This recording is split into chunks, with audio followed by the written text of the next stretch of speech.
do I have left in here?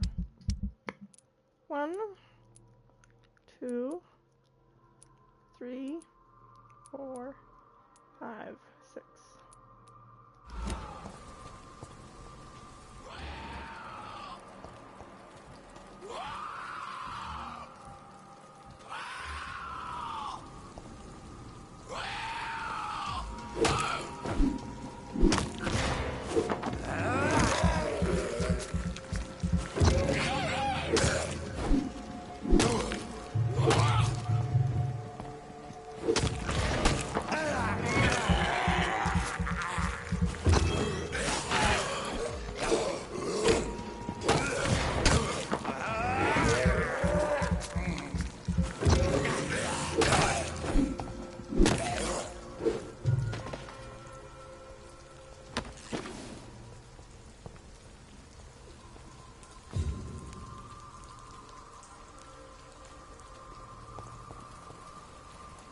Guy.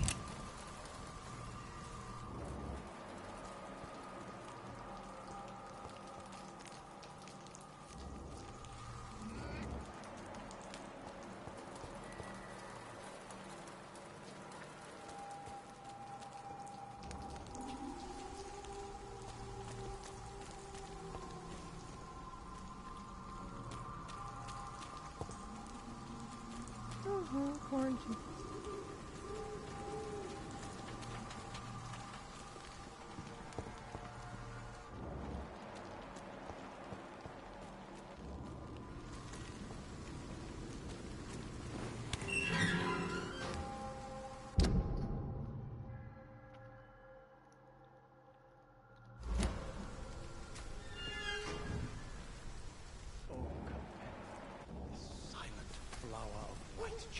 An angel made flesh, I tell you. Good evening, sir. I'm Dr. Reed. I would like to ask you a few questions. Please be my guest. Although I may not be the best informant regarding this part of town, my words speak about that which the eyes cannot see. Really? Are you an artist of some kind? I'm a poet, sir. Richard Nethercott, at your service. Where does he fall in?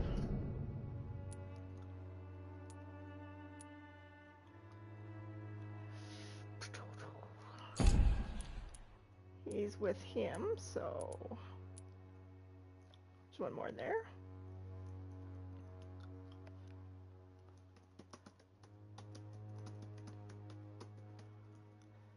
He's got a cold.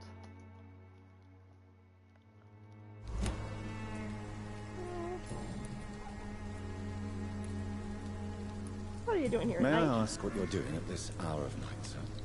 Do you live here? Not at all. I'm just enjoying the pleasure of a quiet walk. Though night talks are always preferable, if you ask me. Especially with strangers. How many hens does he have? 3 hens. But are you not afraid of the epidemic? Oh, why should I? I see some equity in the Spanish flu. No flesh should be saved, say the scriptures. Good or evil, rich or poor, all are equal in the eyes of the flu. If you say so. But as a physician in a time of epidemic, I must caution you to avoid unnecessary exposure, sir. Thank you, Doctor. But we both know the seeker of truth has to go boldly where the weak dare not.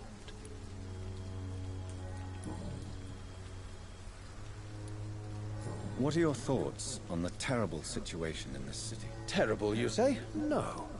Of course, the death of so many innocents is a tragedy. But the scourge has not been all bad for the city. Oh, no, sir. What are you talking about? Do you remember London before the flu? Noisy, cacophonic, quiet nowhere to be found. And now, listen to this oddly peaceful silence.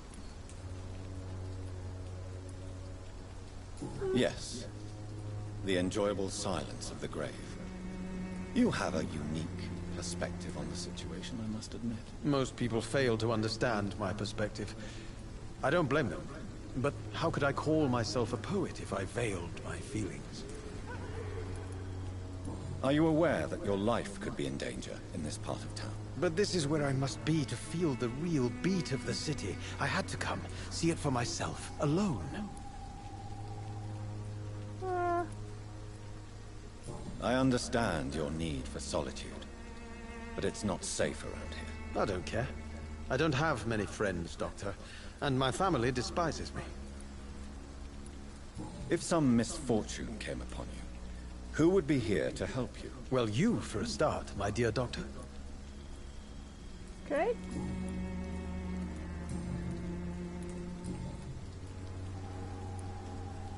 Tell me, Mr. Nethercott, why seek inspiration in Whitechapel? The place is not beautiful per se, but how to explain it? Stirring and challenging.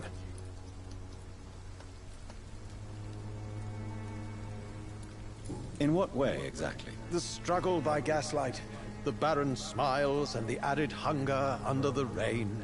If you say so. Such vibrant antagonism and vivid paradox, the stripped humanity raged across each street. Vivid, of course, yes. And what about the poignant distress? Oh yes, the poignant distress. You see what I mean, don't you? That's what I want to write about, and that's what Whitechapel is made of. Do you not think it a little morbid? On the contrary, sir. Whitechapel is full of life, full of beauty. Just like my dear muse, the wonderful Camellia. What can you tell me about Camellia? Not much. And that's the beauty of it. She can't speak, you know. She's a locked mystery who exhales kindness and sweetness. He's a bit weird. Perhaps you're just afraid to find out the truth about your muse. One day, perhaps, I'll ask her to come with me. But will she still be my wild flower of Whitechapel if she moves uptown? And have you ever tried to learn more about her?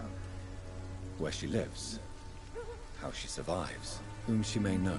Maybe I prefer she remains an enigma. Reality can be so dull, don't you think?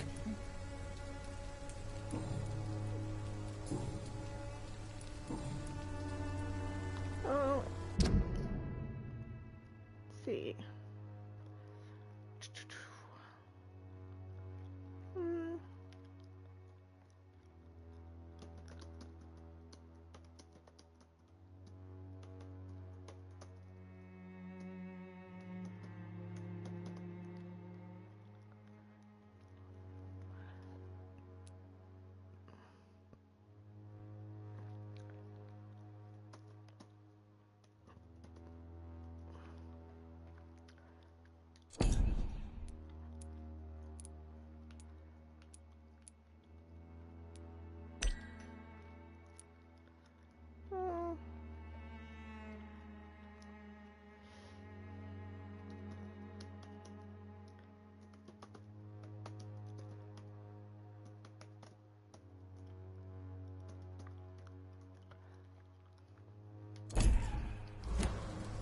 How many do I need?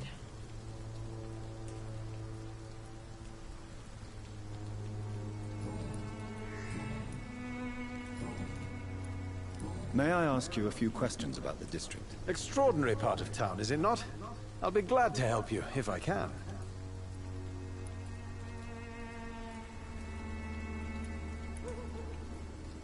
I'm looking for Dorothy Crane, a nurse who lives in this vicinity. Dorothy Crane. Oh, I love the name. The Crane of Whitechapel. Sounds very mysterious. But, sorry, no, never heard of her. Okay, how about What Darius can you tell me Petrisco? about an old man called Darius? Darius Petrescu? Yes, I know him. At first, I thought he was only a small publisher. I invited him to publish my work, but his reaction was pretty clear. Not interested in your talent? Darius is an old political activist who takes delight in printing tracts and lampoons. Those communist activities only require mediocre writing skills.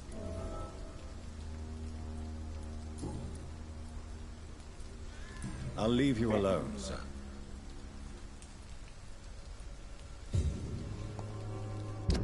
Okay. So I opened up here with a couple people. Mm-hmm. Uh...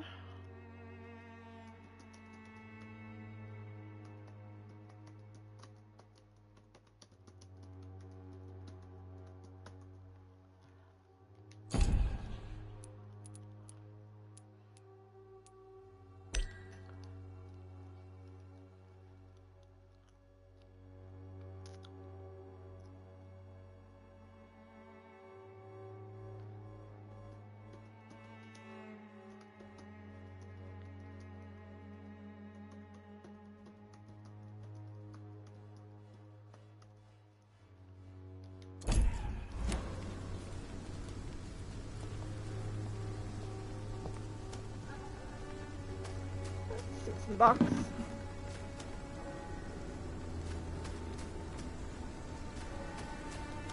Garbage can. Oh, hello. Sycophant. Nice name. Publishing lid. Lavender Court, Camden Street, London. Dear Mr. Nethercott, thank you for sending your book of poems, Songs from the Defeated City, which we found as interesting and as profound as we told you the first time we received it. Alas, in the terrible times our country is currently facing, you must understand that such title would be totally inappropriate for any publication. Thus, since you still refuse to change your title and demand the full publication or none of your work, I am sorry to announce that Sycophant Publishing chose the second option. With kindest regards, A.G. Moores.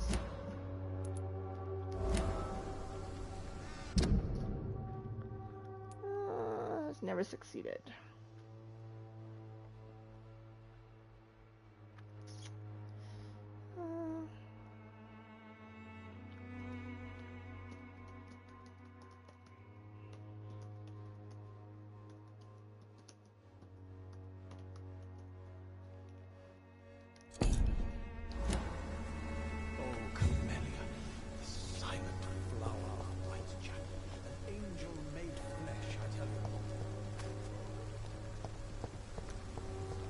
Okay, so why don't I go there?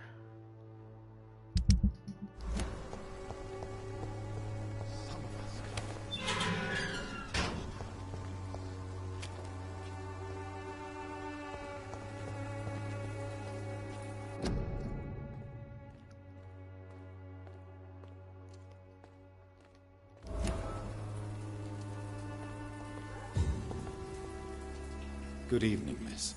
I'm Dr. Reed. I'd like to ask you a few questions. I know what you're thinking. A tall stranger who meets a girl in the street at night. It reeks of the penny dreadfuls. But I mean you no harm, truly.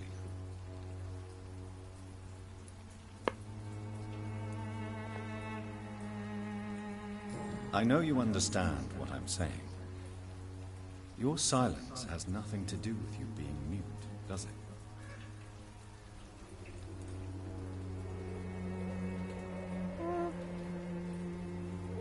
What do we have here for Camilla?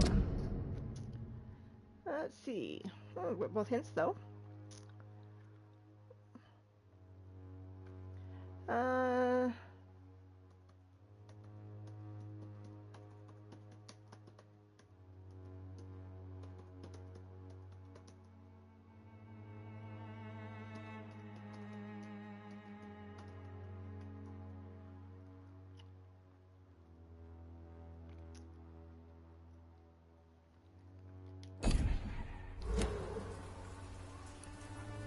Tell me about Richard Nethercott.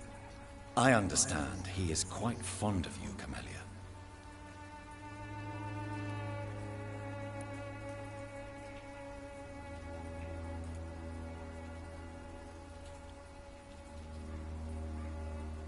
Camellia, I know you work for Dorothy Crane. Please tell me about her secret dispensary. A stubborn and mute comrade. Nurse Crane and Darius Petrescu have been clever. Very well. Goodbye, then.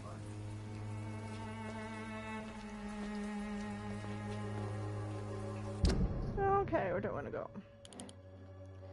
So I want to go this way. Right?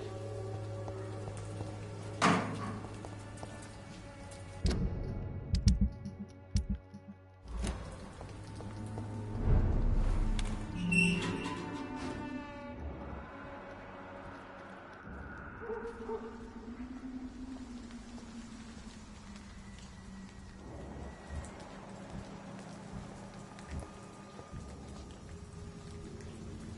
does it, boys. We can deal with it. Standing. He's too fucking fast.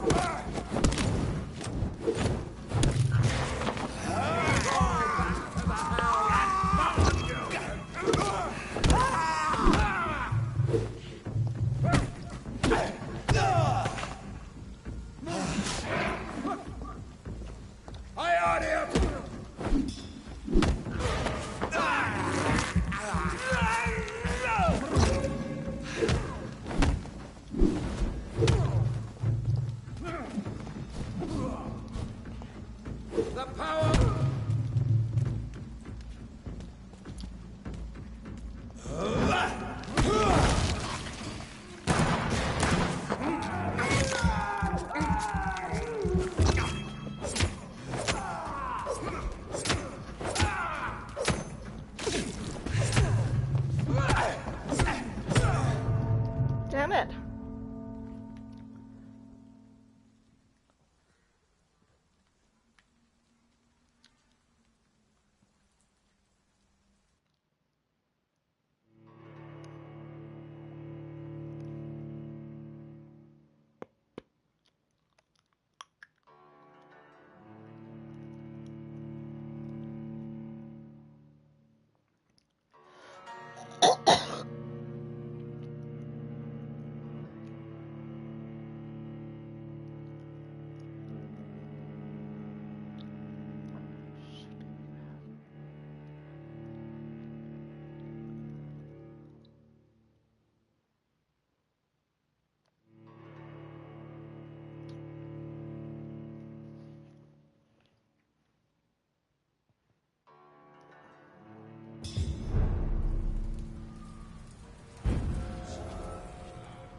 Best be off home.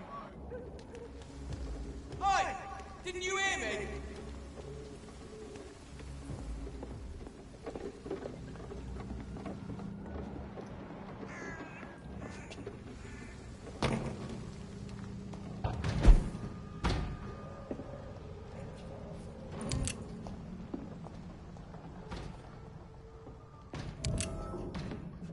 I don't know.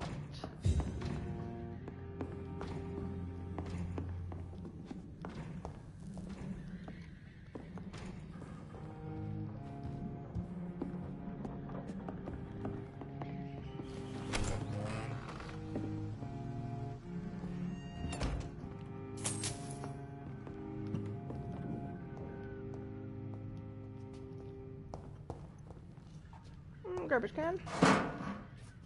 Spring and lead plate.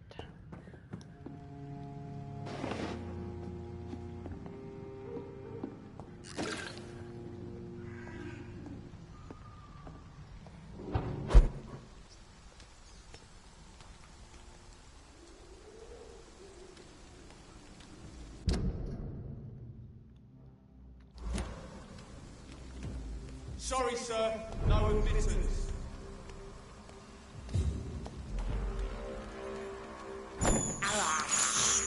I have this thirst for blood.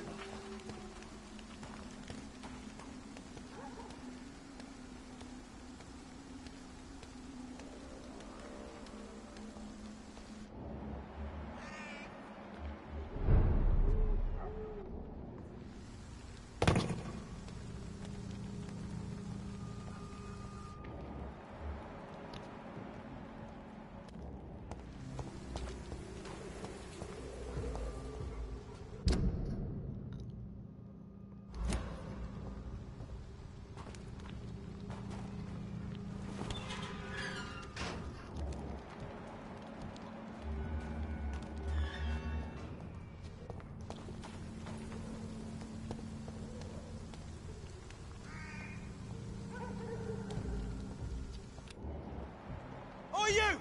Stop there!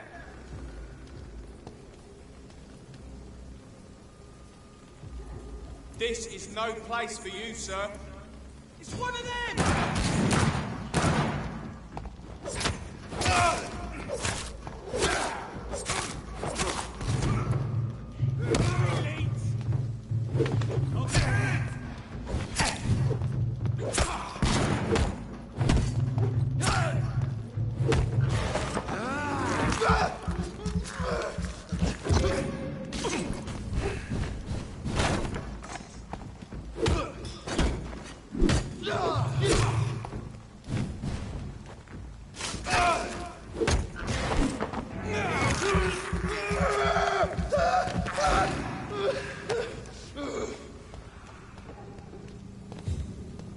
I get both of them? Oh, I did. Didn't quite know how I did that.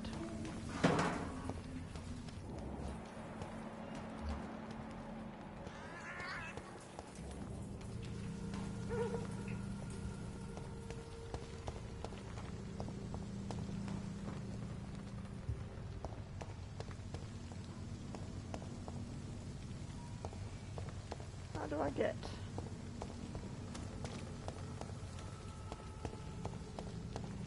To him. Nope.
I'm gonna die, I know it.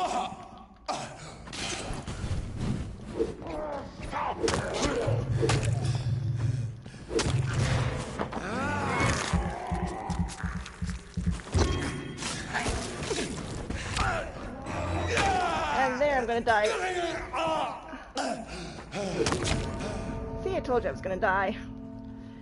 I'm not sure what I'm supposed to do here.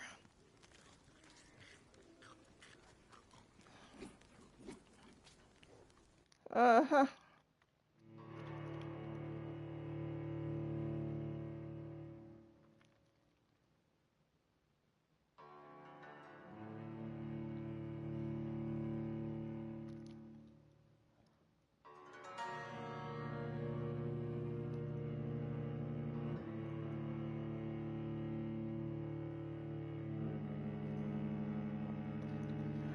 I'm so gonna die.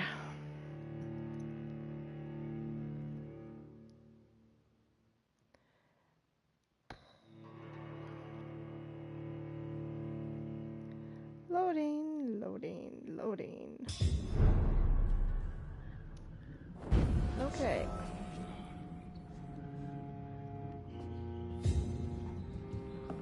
Alright, let's try this once more.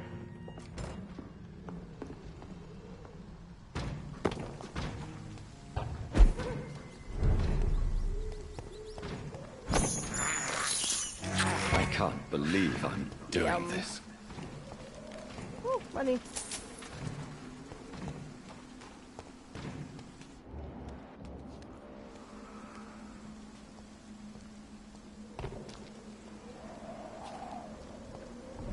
It's one of them!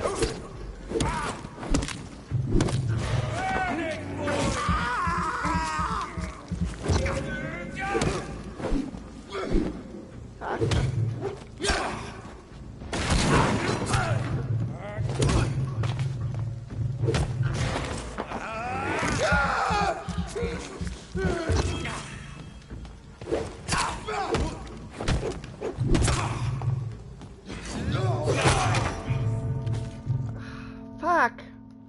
I'm not fast enough. Timing's not there. Go through these guys once.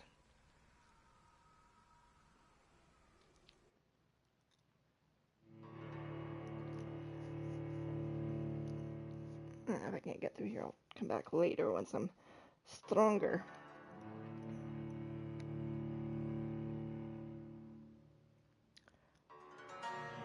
Oh, excuse me.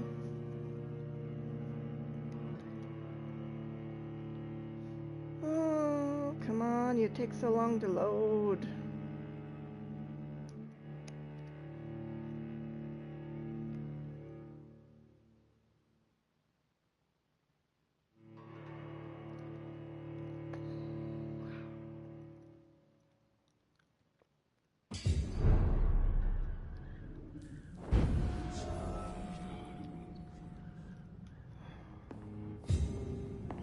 I don't think I've got anything I can upgrade just yet.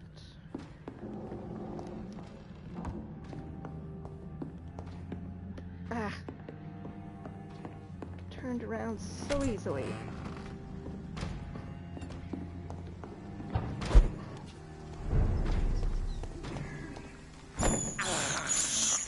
This is despicable.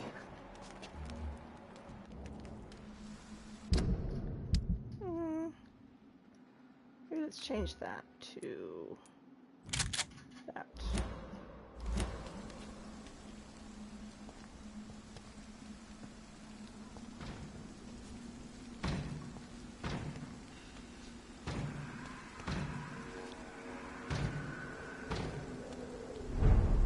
It's one of them! Steady, boy! He's got one of them!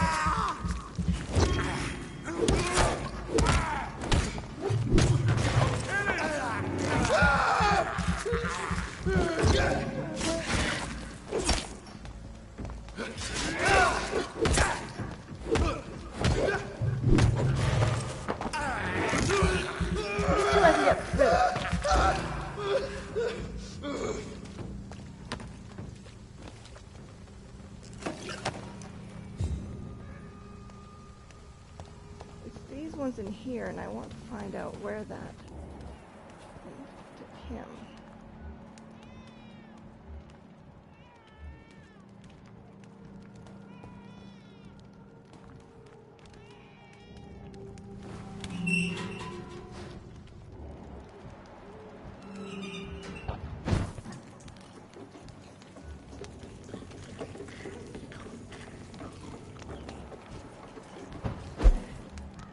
Okay, well that works too.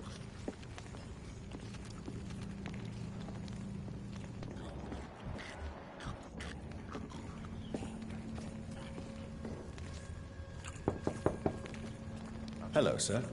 Sorry to disturb you at this hour. I'm a doctor inquiring about the epidemic. May I come in? A doctor, you say? No, thank you. All right. Okay. I shan't insist. Goodbye for now, sir.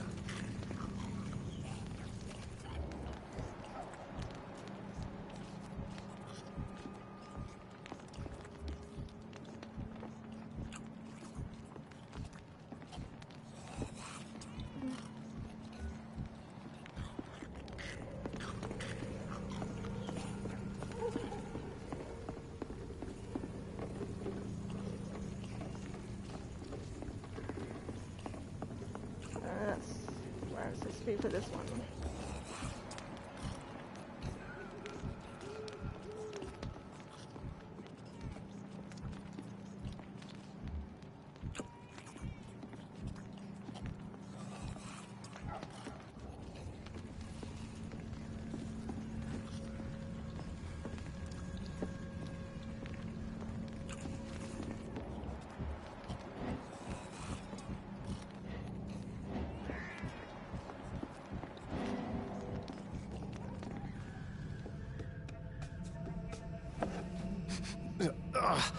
All right, time to make some more of that miracle stew. Where is the burner?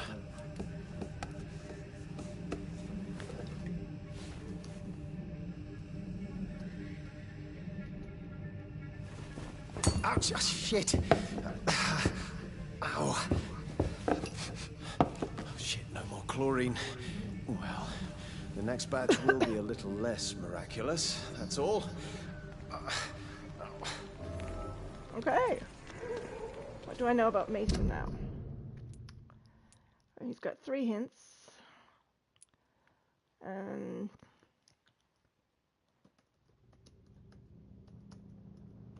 the scene.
Fuck.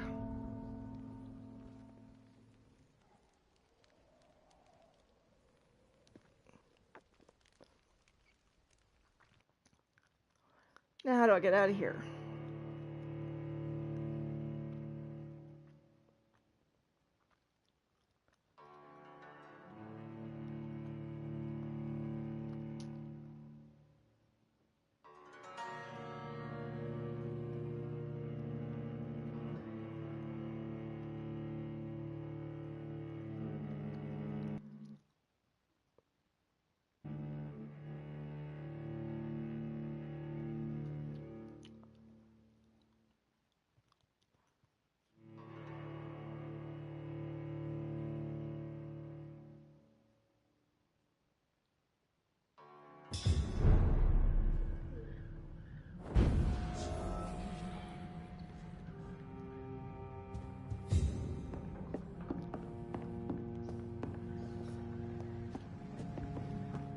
Okay.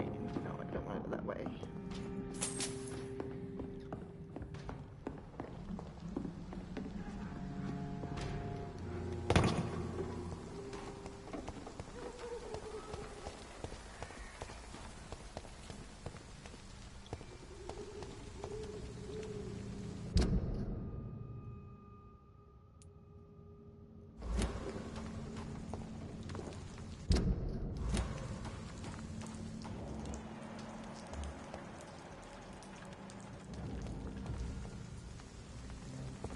I'd head back if I were you, sir. Yeah, I'll kill you later. Best be moving on. Leech spotted! Watch out! Go on! Back to the shadows! Don't like that, do ya?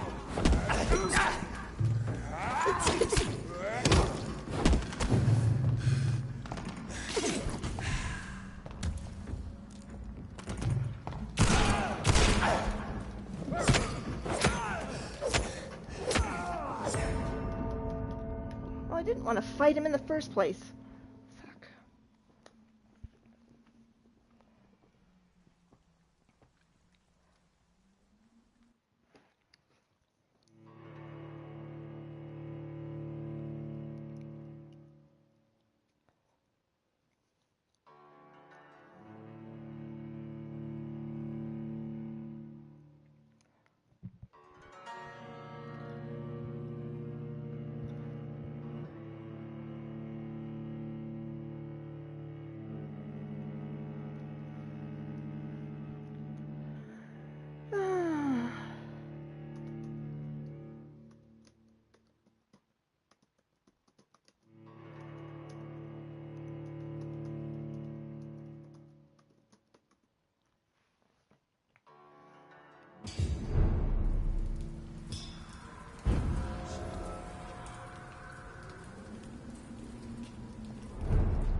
This is where I wanted to be in the first place.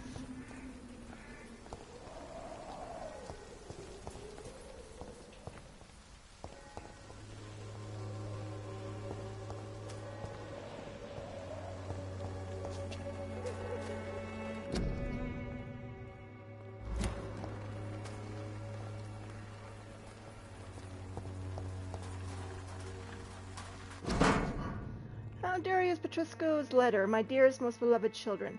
I am so sorry you have not heard from me for a few months. The situation in London has been difficult. I know it may sound selfish and silly when you, my children, are still living in a country consumed by war, but there is also a war going on here in England, a war against poverty and against injustice. This is a war I intend to fight despite my advanced years. This is why I am writing to you today. I won't be coming back to Romania. That probably means I won't see you again before I die. Don't be sad, my darlings. You are growing up now, and you have children of your own. You know the sacrifice we sometimes must accept to make the world a better place. This is one I must make now. Is one I must make now. To feel useful one more time. I wish you a long and happy life. Kiss my grandchildren for me, and remember that your father loves you all the way from this cold, damp country.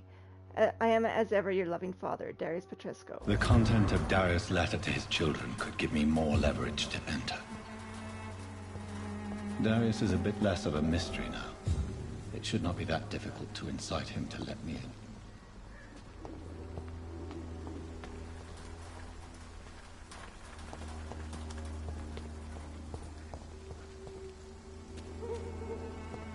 So what does this give me?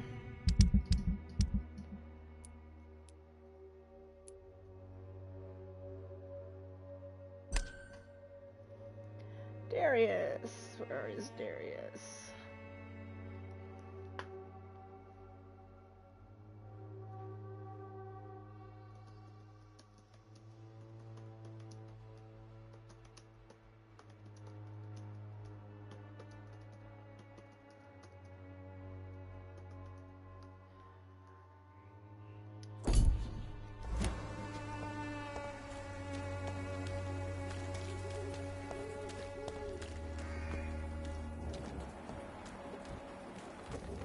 What's that? Don't be shy, handsome. What can Christina do for you? I'm not looking for what you're selling, but I'd like to ask you a few questions, if I may. I'm a doctor, Dr. Reed. All right then, but be quick, though I usually get paid when I open my mouth.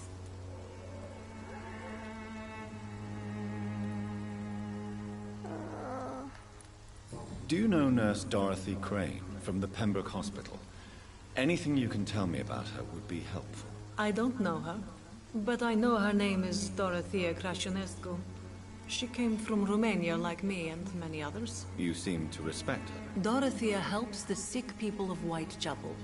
Everyone should respect that. Oh, is she this person? She's got fatigue.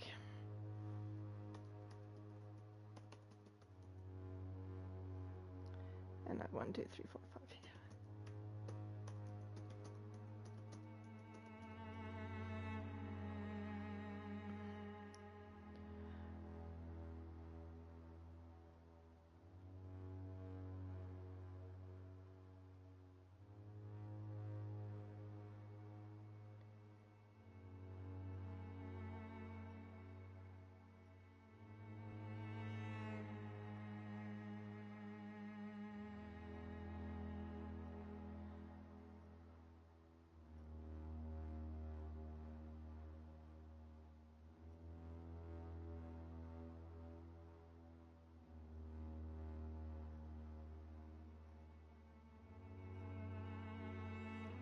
Where is she?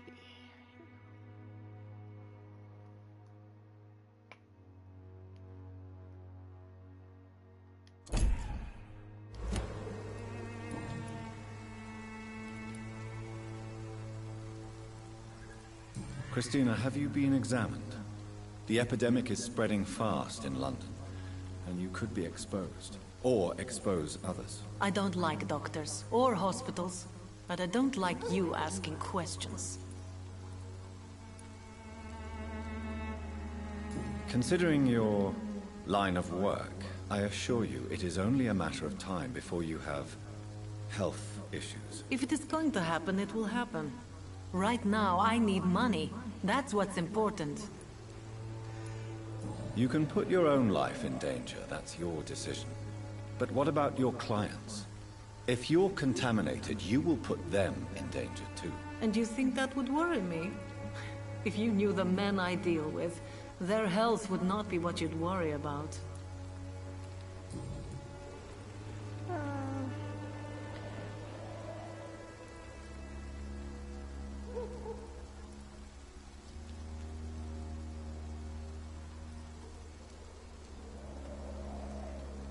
Okay. Personal questions. Tell me about yourself. Are you joking with me? People don't usually come to see me for conversation. I have no interest in your work. I am, however, curious as to what led you into this career. Short story. The war, exile, and England.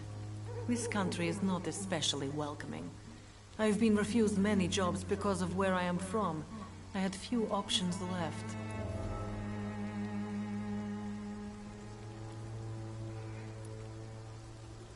I always thought I was the master of my own fate. But now I know we don't always have control over our lives. I don't judge you. You know, this money is not only for me. I have good reasons to need this money quickly. But it is not your concern, Doctor.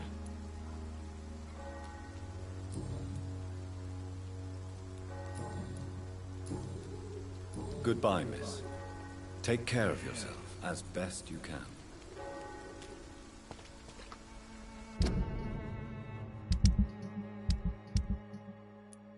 So I still have 1, 2 more.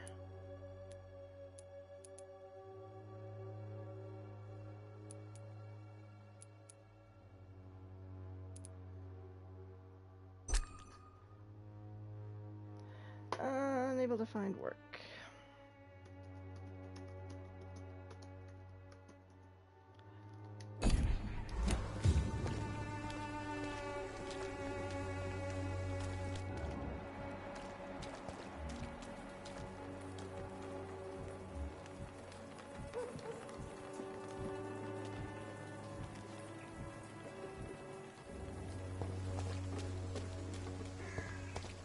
Pay me a glass and I'll be generous.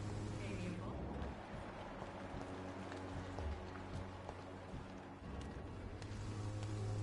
Soon the time will come when you will all be judged for your sins. Even now, he judges your words and actions. Would you like me to revive you?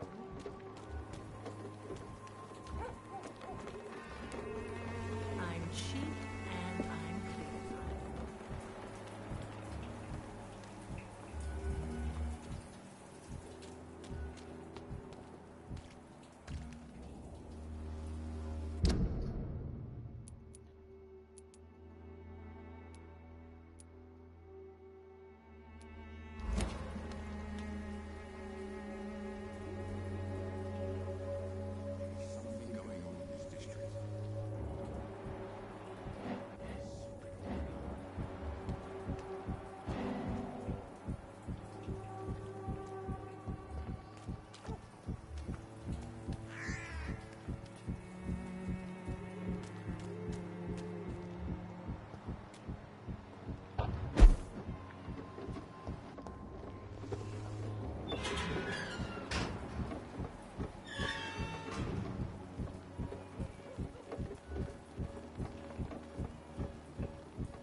interesting. You still want more from Christina? When we spent the night together, my wallet went missing. Are you calling me a thief? I don't have your stupid wallet. I know you. You're a nice girl. Can't we solve this amicably? No, I don't think so.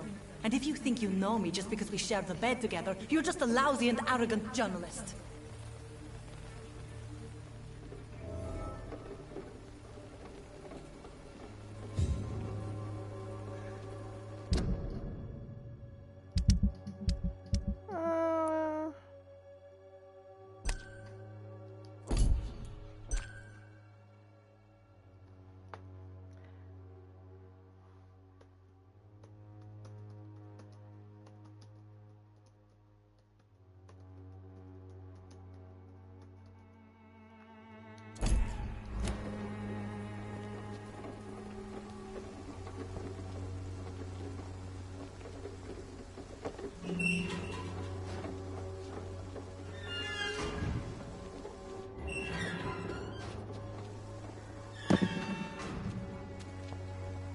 Let's talk to Darius. Good Clayton, evening, sorry. Doctor.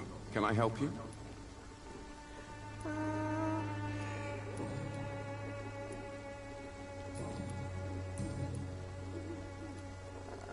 Christina Popper claims she sells her body because she can't find any other work. Do you believe her? Of course I do. Her story is exactly what I want my readers to understand. We live in an intolerant and divided nation. Do you think things will ever change, Mr. Darby? I believe the situation can only improve. And now that women can vote, I'm convinced things will change.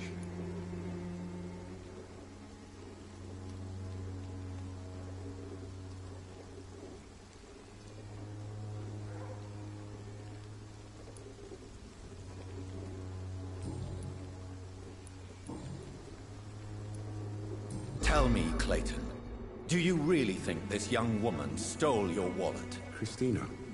Yes. I recently met her. A nice girl, despite her questionable conduct. How exactly did you meet Christina? During my investigation, I offered my hotel room to her to rest and get away from the street. And what happened? The next morning, my wallet and my watch had disappeared. I suppose that's what you get for being a good Samaritan.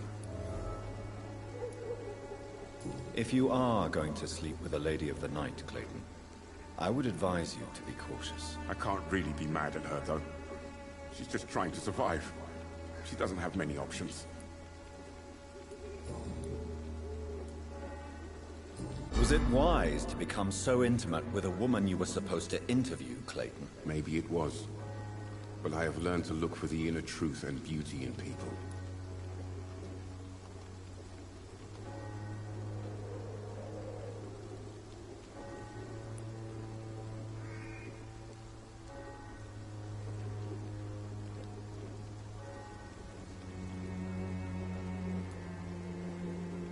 You're right.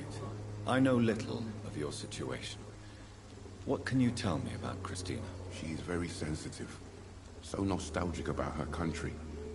I saw her cry once because she'd lost a precious souvenir from her homeland. What was it? A scarf her brother gave her before she came to England. Why are you so concerned? You seem to have something on your mind, Mr. Darby. But we could make peace if I could find it and give it back to her. But I'm afraid she lost the scarf somewhere during her night shift.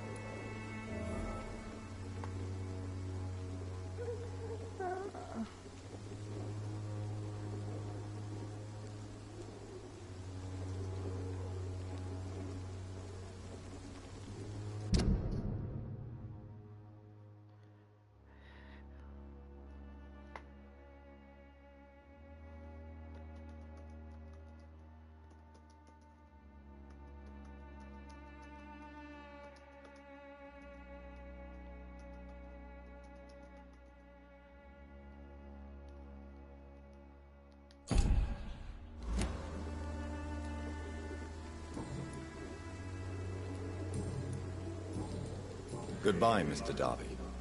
Farewell. Okay.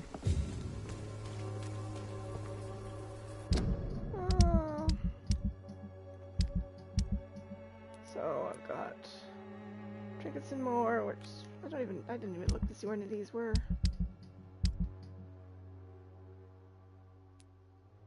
It's not too far away.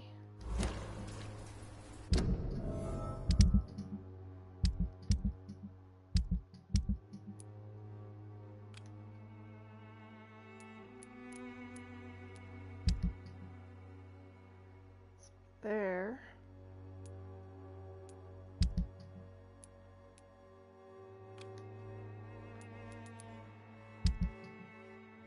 It's over there.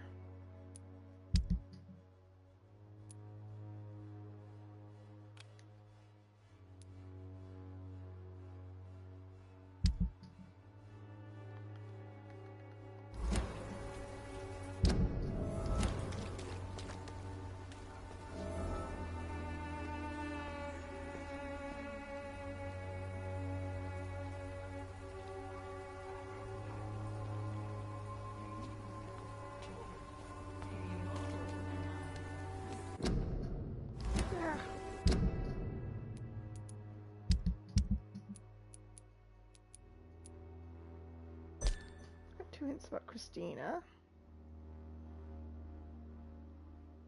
I'm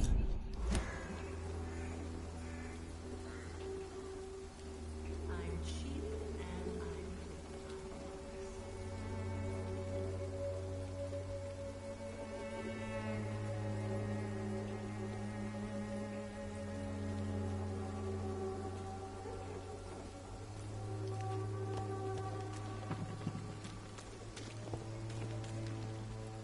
Good evening, Christina. Change your mind, Mr. Reed?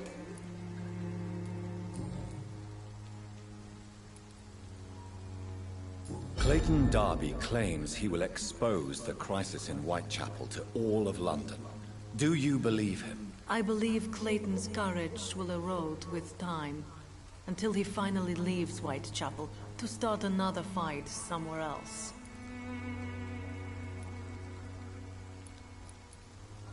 Are you talking from experience? I've seen your type come here to get a good fuck in a cheap room or a dark alley before going back to their fancy houses in the West End.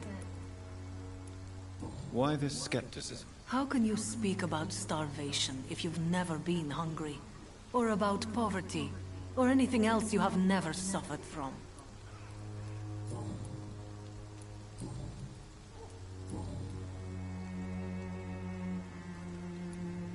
Did you steal Clayton Darby's wallet? Tell me the truth, Christina. Of course I stole it.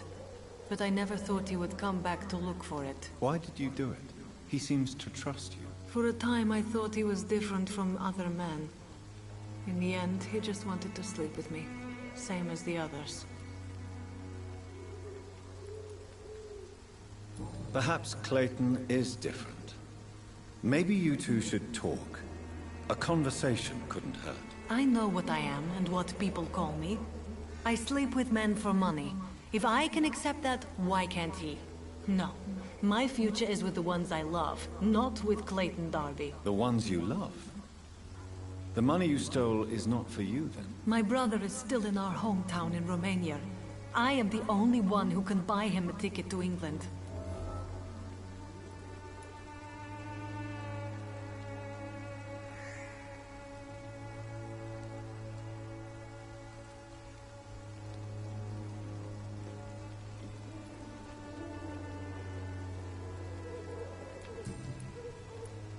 Goodbye, miss. Take care of yourself as best you can.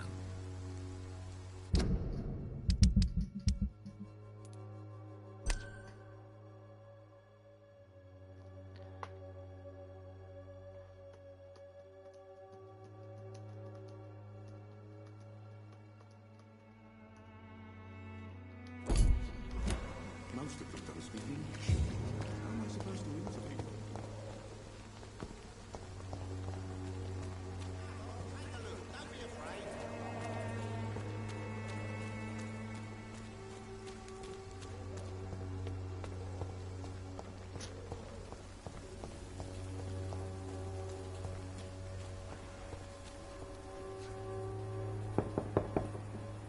Mr. Petrescu, just 1 minute, please. You again. Go away. Sir, wait. Stop this nonsense. I know Nurse Crane is here. Shall we speak man to man, you and I? All right. Speak up. Don't you see we're on the same side? We fight to help the poor, sick, and abandoned. I'm nothing like you, Mr. Doctor. Yes, you are. You too believe in providing medical care without charge. You know what we have to sacrifice to make the world a better place. I have to admit your words have conviction. All right, I'll let you see Dorothea. Don't make me regret this, though.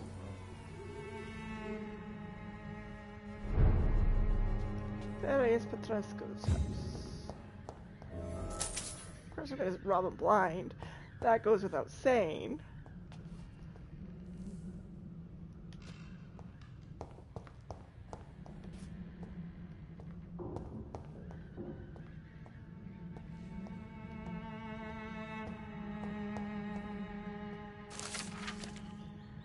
The antique figure of the Verlacus. On my many journeys, I believe I was the most amazed by my exploration of the Mediterranean Isles, and particularly the Isle of Santorini, searching for traces of vampire presence in the sunburnt lands. Herodotus himself refers to the island in his 4th book, and I am personally convinced that there are many mysteries to be unveiled in this part of the world. Who knows that, even today, the island of Santorini is still considered by some as the most vampire-infested place in the world. Way more than the Carpathians, and that its inhabitants are considered to be as specialists of the vampire hunt, or the hunt for Verkalacus, as they call this creature. According to the local myths, the Verkalacus is a dead person who does not decay, and who can show a vermilion complexion as long as he is gorged with fresh blood. He cannot enter a house without knocking and getting a response. Garlic makes him flee. He does not consume under the sun, but his skin blackens. He can change into a wolf and other animals. What struck me the most is that the same name exists with small variations from Mediterranean Sea to the Balkans. The Greeks call him the Verlacus, the Bulgarians and the Macedonians name him Varlak or Verkalak. The Serbians call him Vukodalak. I can't say any of these words. Yes, Vukodak, a name so similar to the Volklad we already know, my dear brother. Just write the few words, it now gives me the shivers. I'm personally convinced that we are here confronted to some proto-vampire. Maybe they are a missing link between the modern vampires and the creatures that came before them. If God allows me enough time, I wish one day to go back to the Santorini island and find the trail of this antique, forgotten figure. From Drinking at the Fountain of Knowledge by Usher Taltree, Primate of St. Paul.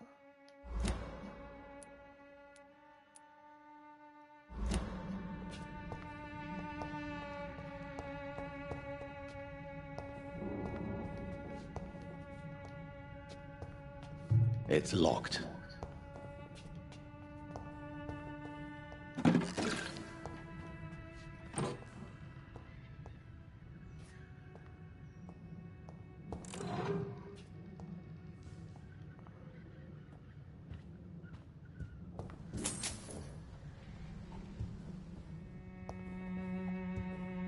Okay, let's talk to Darius here. If you want to talk to Dorothea, you must go across the courtyard and take the stairs. We've not been formally introduced. May I ask your name and occupation, sir? I am Darius Petrescu. I'm here to keep snitches and spies away from Dorothea. And I also run this little print shop. I think I've got all of these. That's right, yeah.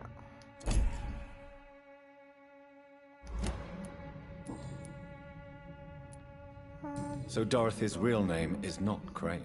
Like myself and many people in this area, Dorothea is from occupied Romania. That's all you need to know. She seems important to the community. More than you can imagine. The West End does not want to hear of Whitechapel's misery. Dorothea is one of the few doing something about it. Tell me everything you know about Camellia, the mute florist. I do not believe in the afterlife, Doctor, but I'm almost convinced Camellia is an angel. She volunteered to give out our medical leaflets. Are you not worried for her safety? She is as brave as she is tough, and clever too. If only I had met her when I was younger. Are you in love with Camellia, Mr. Petrescu? Don't be stupid. If I had met her when I was younger, we could have won our revolution. Who is she, really? Do you know where she's from? She's not from around here, that's all we know. Camellia is not even her name. It's her favorite flower. You say she has no close family. Well, there's that awful poet who constantly follows her around like a lost puppy. A good man for sure, but a very poor writer. Did you refuse to publish Richard Nethercott's previous works, Darius? Yes, his manuscript is as pompous as he is starched. Now there's a man who loves the sound of his own voice. You could have told him so. As a great writer recently said, politeness is the most acceptable hypocrisy.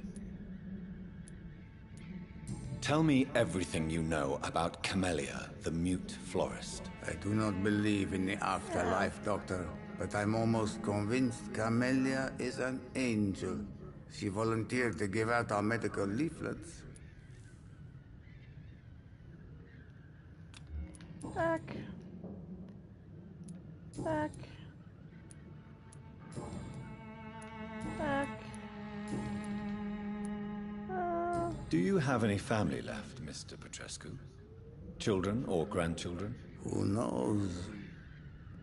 I have abandoned my people for so long, they might as well be dead. As dead as I am for them, I suppose. Don't be embarrassed, sir. If you must know, my own father disappeared many years ago, and I forgave him. It's quite awkward to talk about our families like this, but... Thank you, Dr. Reed. I appreciate your trust. This war won't last forever. Did you ever think of returning to your country now it's free? No. I have taught strength and determination to my sons and daughters. I'm an old, dying man who only has memories of better times to cherish. Okay. How did you meet Nurse Crane, Darius? Why does she trust you? I'm her oldest friend in England. Dorothea and I share many ideas about this country and about the country we left. You mean occupied Romania, don't you? Even if not directly, I fought against your enemies. Really? Then perhaps you have more in common with Dorothea than meets the eye, Dr. Reed. I know you fought for your country when it was occupied, Darius. Tell me more about it. I know my days are numbered, and I know I won't see my homeland again. But I fought for Romania all my life, and I will until my last breath. But Romania escaped the grasp of the Austro-Hungarian Empire. It's a free country again. But it's not the country I fought for. My homeland is not appeased, Doctor. And I still see a dark future ahead for my people.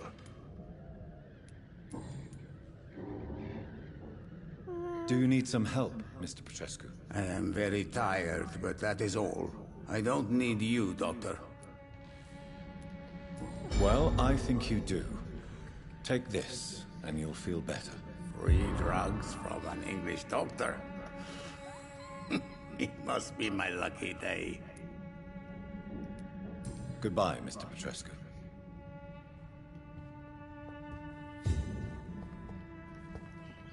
Right.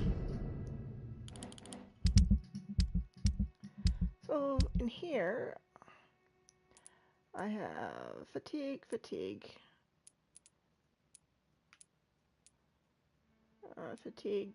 migraine, which I don't know how to cure yet, migraine, which I don't know how to cure yet, cold, recovering. Let's go talk to Dorothea.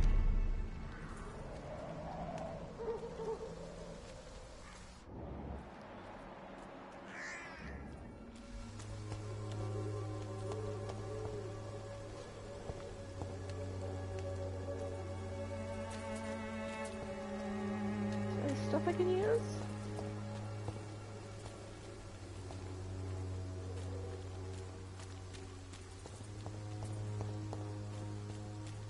What's in here?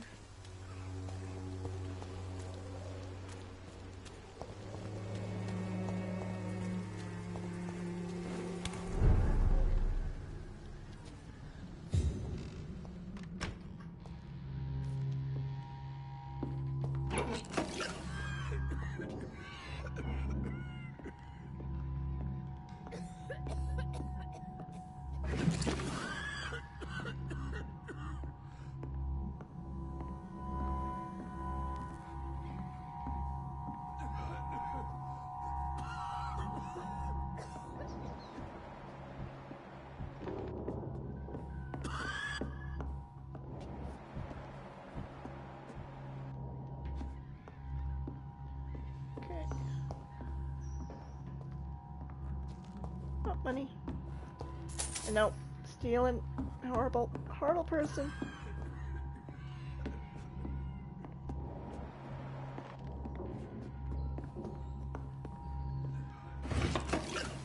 Quinine.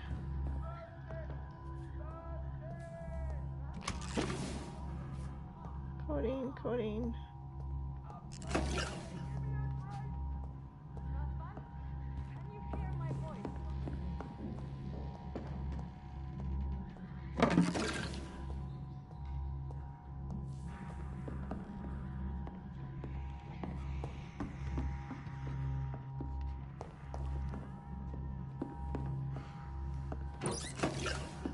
This file.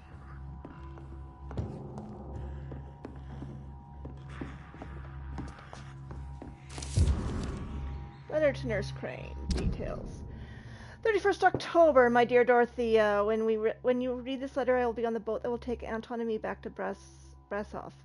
England was not for us, and I confess I cannot wait to see the proud hills of Transylvania. As soon as we are there, I promise I'll light a candle in the Black Church and pray for you to survive this terrible epidemic. I know that you do not agree with this decision, and that you are determined to be more useful by helping our comrades exiled in the East End. But Anton cannot return to our beloved country and see our long-awaited revolution bloom. He is my husband. I will stay by his side. Cannot wait to return to our beloved country and see our long-awaited revolution bloom. He is my husband. I will stay by his side. I know we had our arguments and our fights, and I know you would have wanted me to stand by your side and help you manage this clinic of yours. But now that I'm leaving England, be assured that if anything would happen to you, if you were ever in great trouble or danger, I would come back immediately to London, with or without Anton. Please think of me as much as I think of you. I am your affectionate sister, Theodora.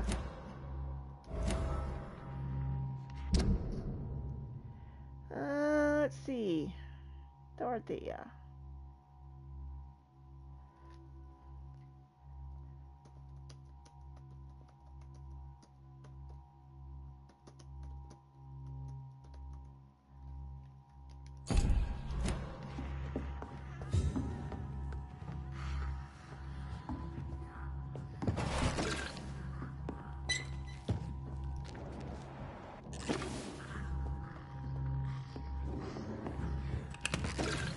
Need help! What do we have here, nurse? Patient Razvan Vasily. High fever running on 3 days. Complaints of dizziness, muscle aches, and head pain. Diagnosed with influenza. Treatment? Aspirin and salicin for the fever and discomfort. Liquids for dehydration, but he's having trouble keeping even water down.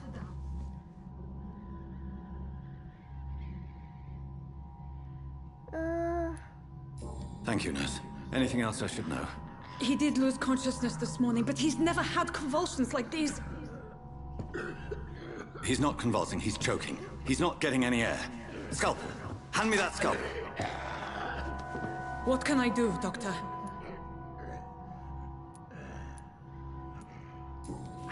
It's too dangerous to operate with these convulsions. Sedative, nurse. Do we have any anesthetics? I'm sorry, Doctor. None at all.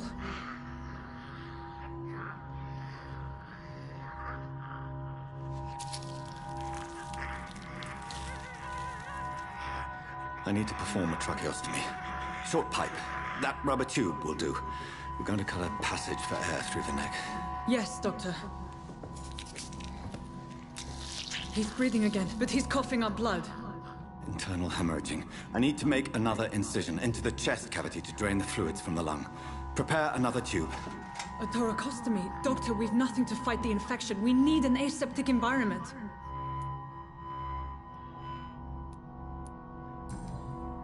Right then, Nurse Crane. What do you suggest we do?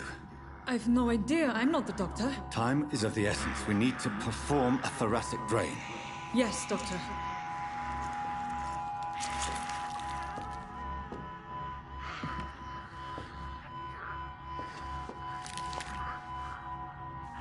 He's still bleeding, Doctor. I'm losing his pulse. The drain must have punctured the intercostal artery. There's too much blood. Are you all right, Doctor? I can't see.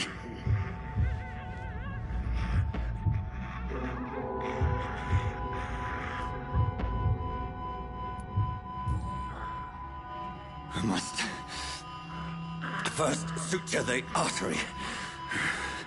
Find the wound. The source of the blood.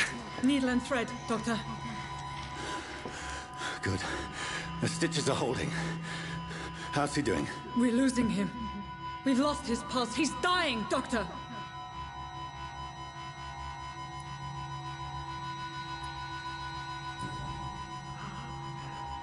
A dose of epinephrine, now. Yes, Doctor.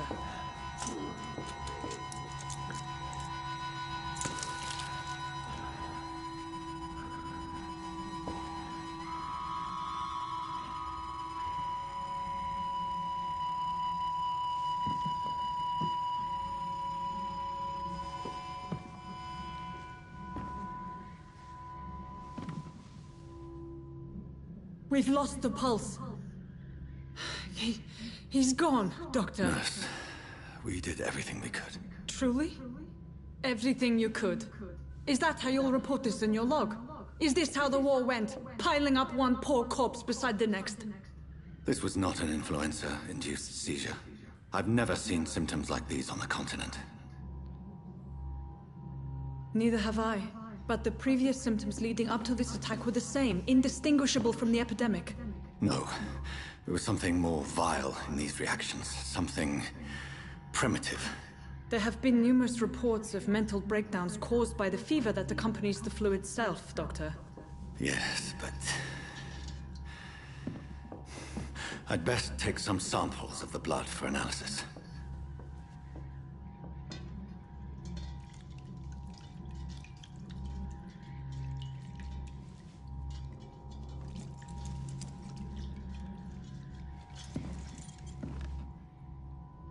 I doubt you're here to test my bedside manners. I suspect it was more than intuition alone that led you to us. So, how might I be of service, Dr. Reed? I've come to put an end to this insufferable blackmailing, Dorothy. Doctor, you think your warnings scare me? I've stolen and plied, blackmailed and lied, but what else am I to do? I'm all these people have.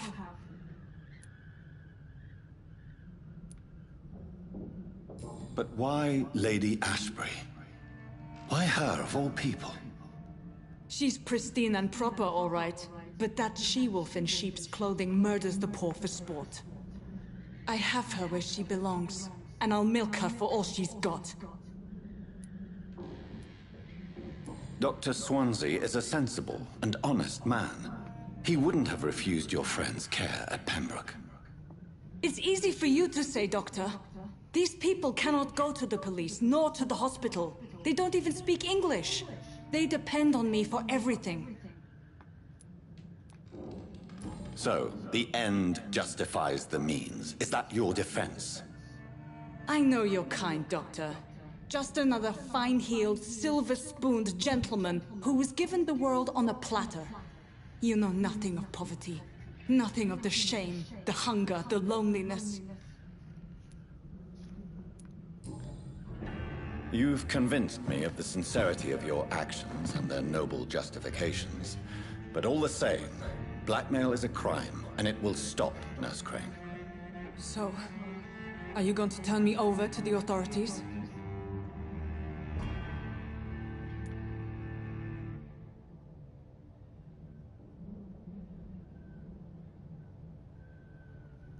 I don't know what to do.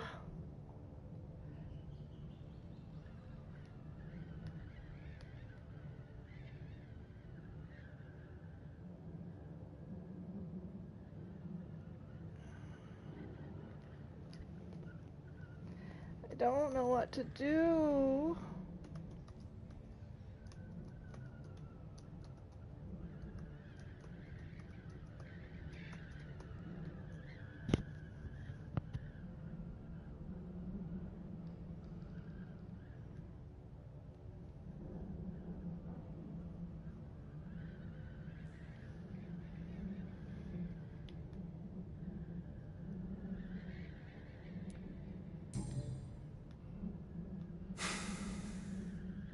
No.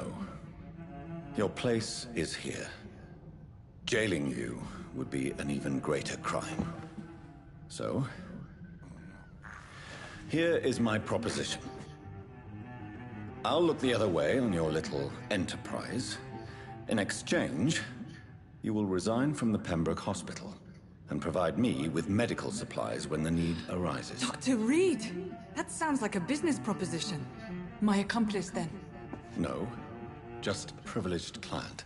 My research may require the occasional rare piece of equipment or ingredient. I'll pay good coin in exchange, fair and honest, to help finance your noble endeavors.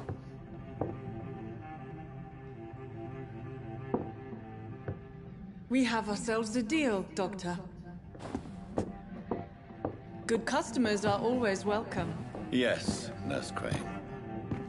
We have a deal.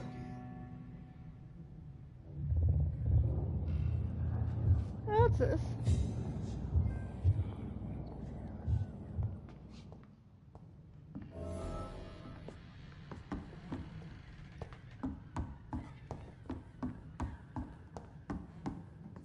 It's locked, all right.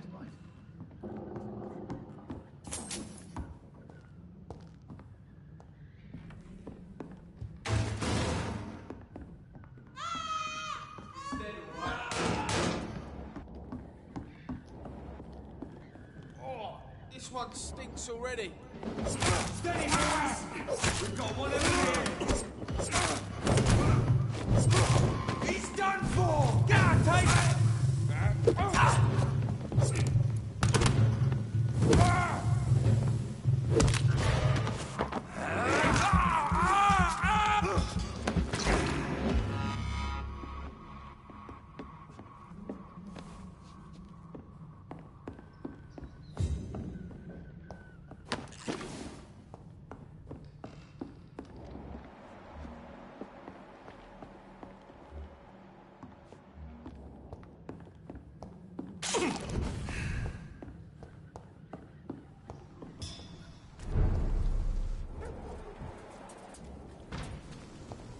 Crush the leech, boys! No!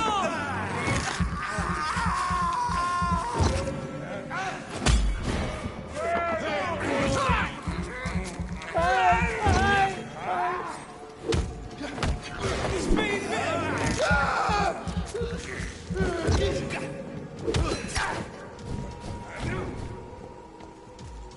I'll kill you! Shoot it! All of your bloody leeches need killing!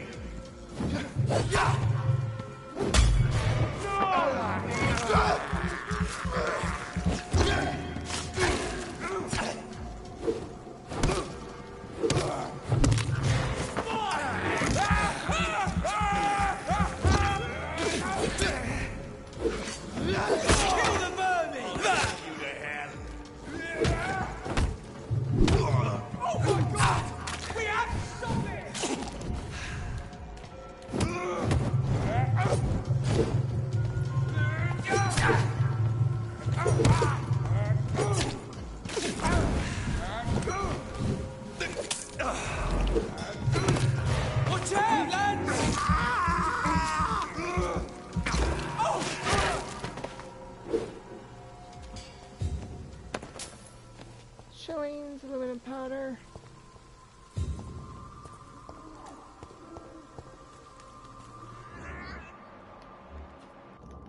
Oh. Talk to Dorothea.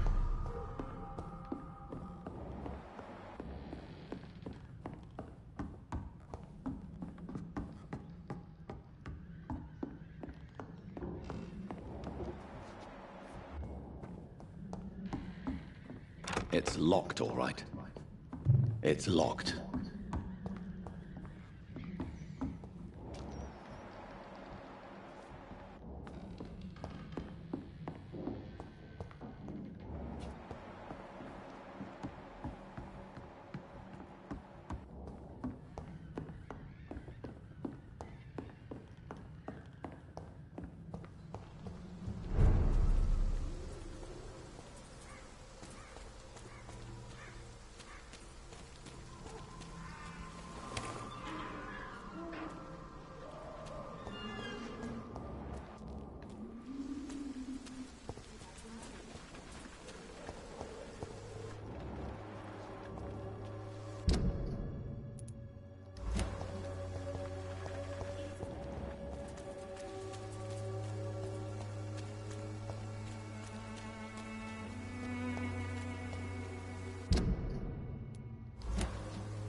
Good evening, my dear Let's see colleague. what she has.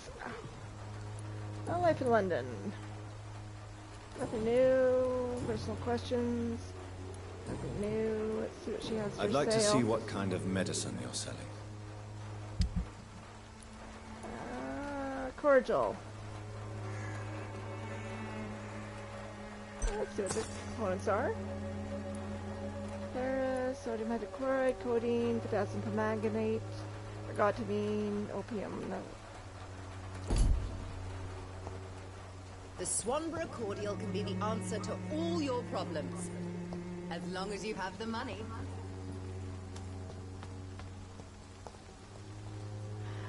Where is the hideout? Up here?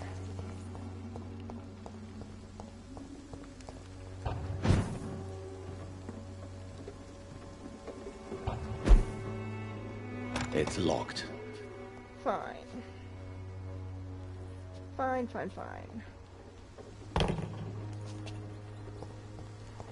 Let's go back to...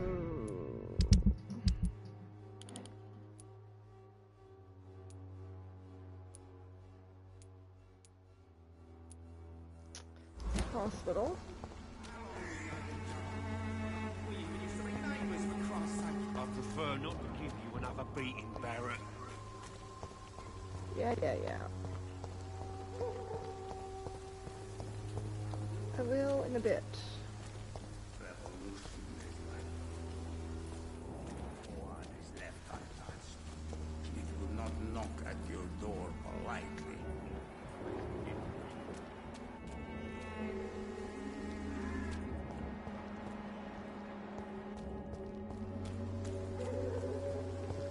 Its effectiveness has been proven by many. Even the flu is no match for the Swanborough cordial. Understand? You've wasted your life away. I won't end up another drunk arsehole littering the streets. Not me.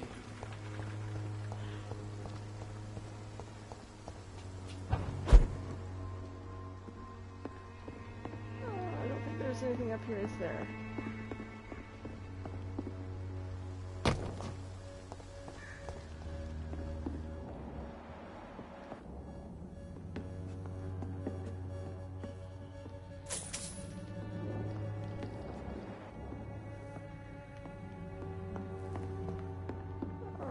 Okay, a store of some sort for some reason.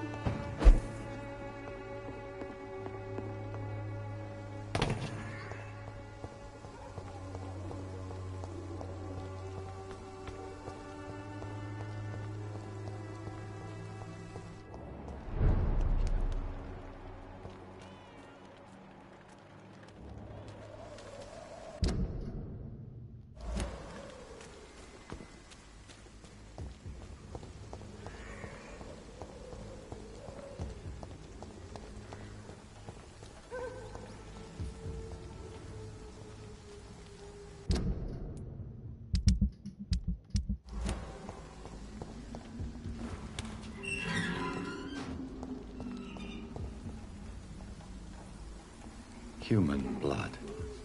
Whoever left these marks did so deliberately.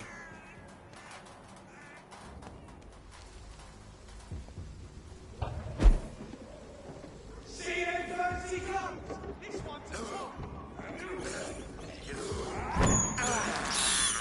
I have this thirst for blood. Kill him, boy! In a fucking grid! Burn it, boy!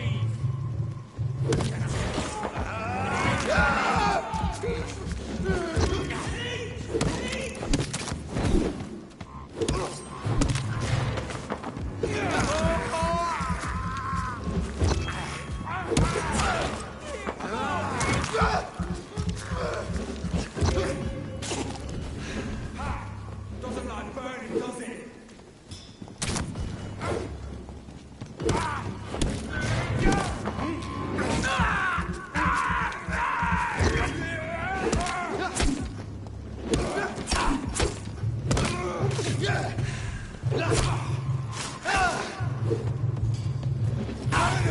That's what you do with leeches.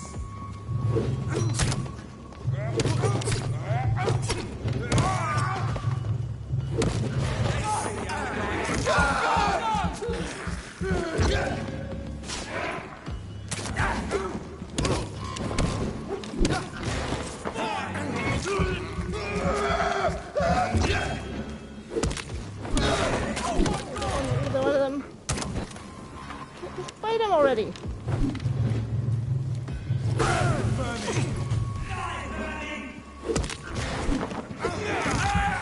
Why wouldn't you fight him? He was down on the ground.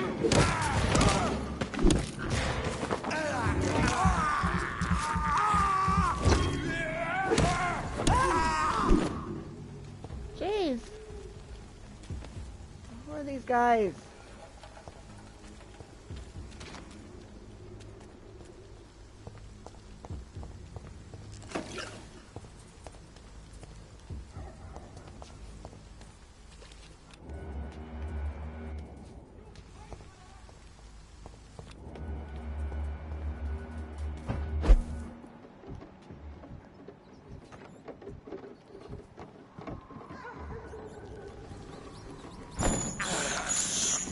I can't believe I'm doing this.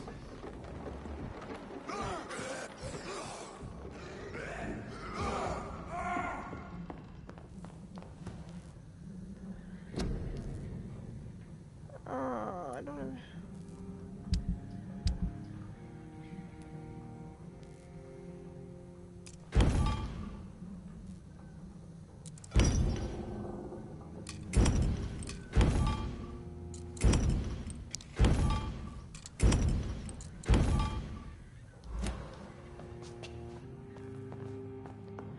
Fine.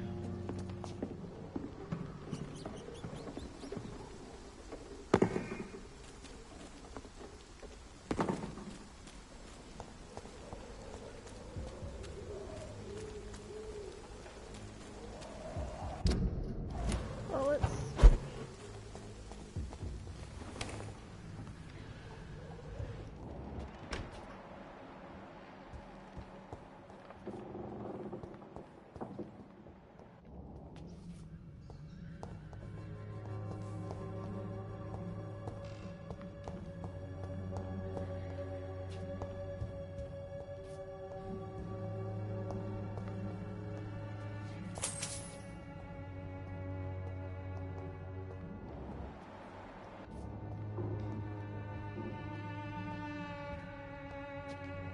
Okay.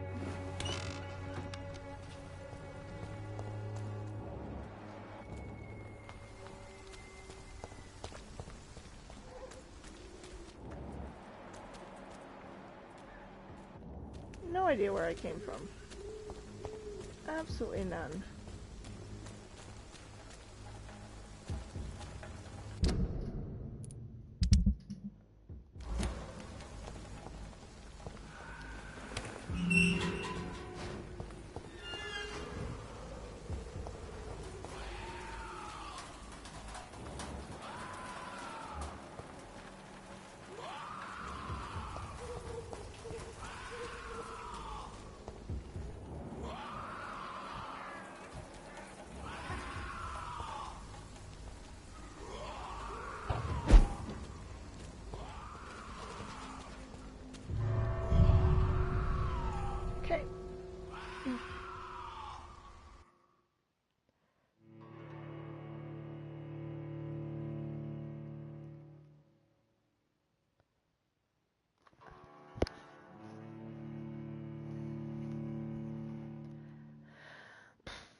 is despicable.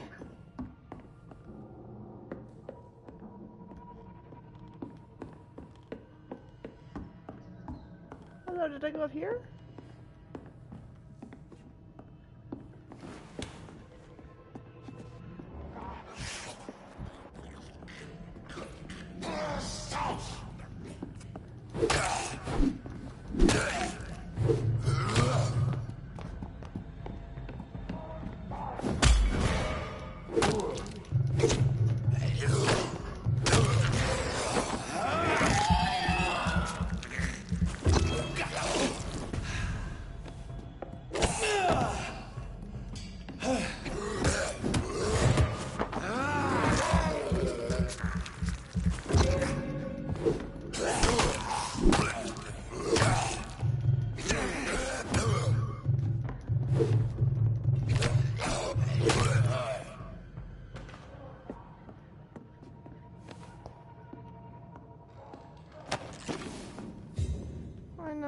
First Tartaret.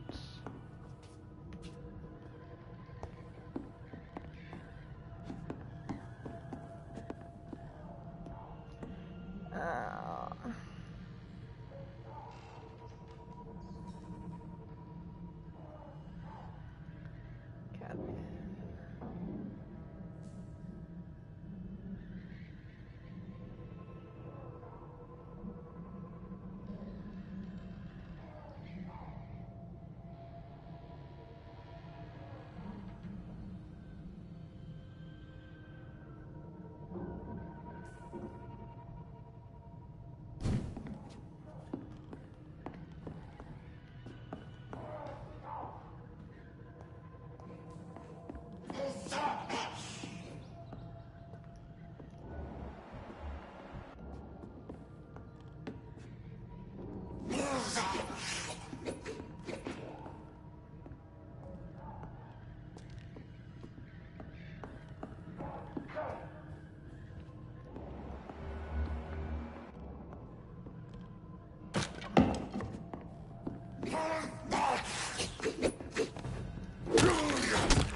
You had better return to Whitechapel without delay.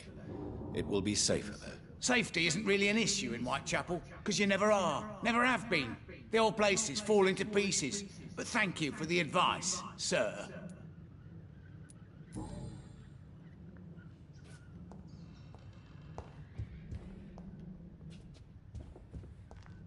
Okay, fine.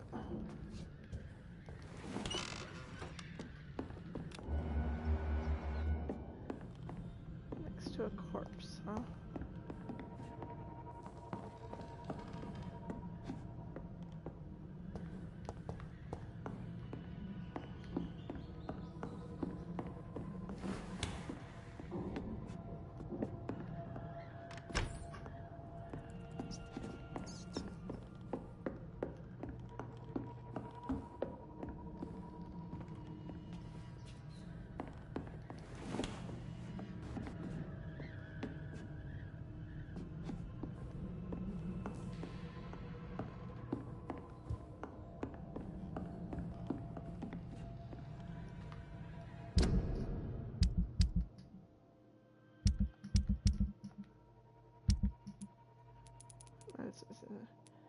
First letter Crane.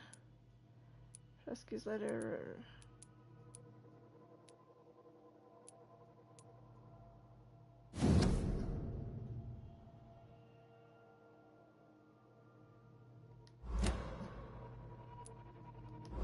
I think I did read that one. Okay.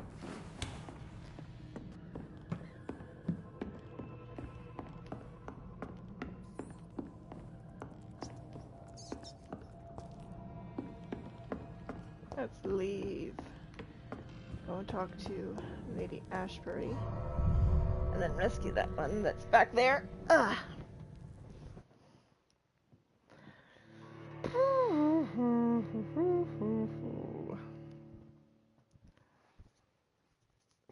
Find the migraine cure.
Safer here than anywhere else in the East End.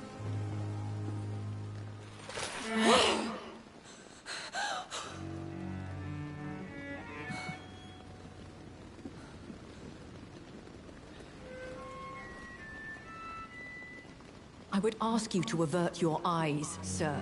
Or did you not know it was rude to stare? I knew it. Speak up, Dr. Reed. I like a man who speaks his mind. You killed him. He trusted you. And you killed him. Spare me your sarcasm, Jonathan. You are but newly born in this world. So in the end, the accusation was true, wasn't it? The situation is somewhat awkward nonetheless. I have not been observed sustaining myself for many decades. I have to say I'm a trifle embarrassed. Anyway, I have concluded my inquiries concerning your blackmail. I see. Please excuse my agitated state. Under normal circumstances, I wouldn't let anyone see me in this condition. I must confess I have not put an end to the blackmail, my lady. Unfortunately, I could not bring myself to do it. I'm so disappointed in you, Jonathan. I didn't expect this from you. Lady Ashbury, you yourself admitted how ridiculous the sum of money was. I can assure you, it was all used for charitable ends. Well, you are full of surprises, aren't you, Jonathan? All right, say I trust you, but you will still pay the ransom. That is only fair. After all, it was you who failed to bring this problem to a satisfactory conclusion. I believe I could agree to that. And since a lady always keeps her promises, I will now answer any questions you may have.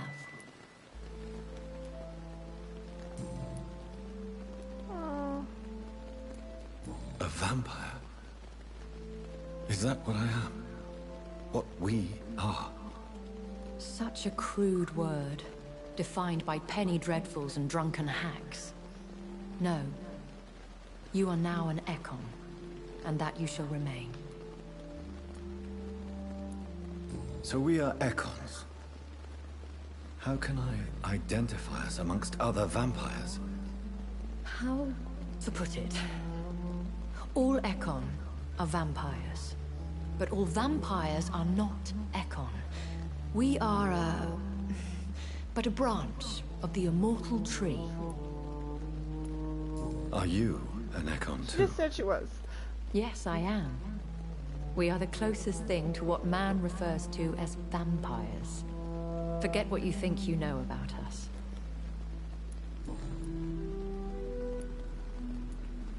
I don't understand. Why was I created and then left for dead? That is a question only the one who made you can answer. It's not normal practice.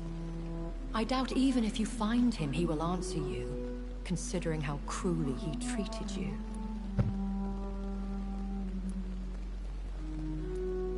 So me being a vampire could have been a mistake. I very much doubt it, Jonathan. Contrary to the legends, it is not as simple to make another vampire by just biting someone.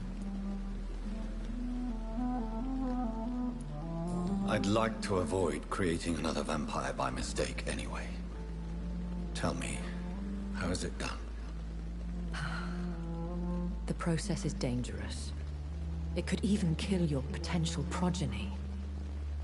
If you did decide to sire an offspring, they must drink of your blood, Jonathan.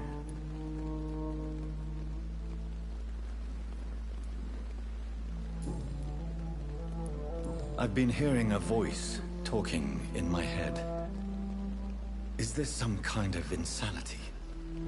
It feels like the voice of the vampire that created me. Hush.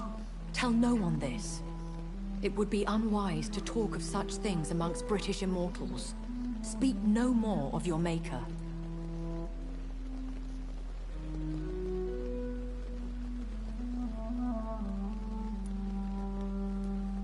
How could this cause offense? Only the powerful immortals can mentally call to their progeny. No vampire or hunter will sleep easy, knowing that an unidentified elder is stalking the streets of London. Excuse my forwardness, but... are you my maker? Me? Goodness, no. Only a foolish immortal would create a progeny without taking precaution, and I'm no fool.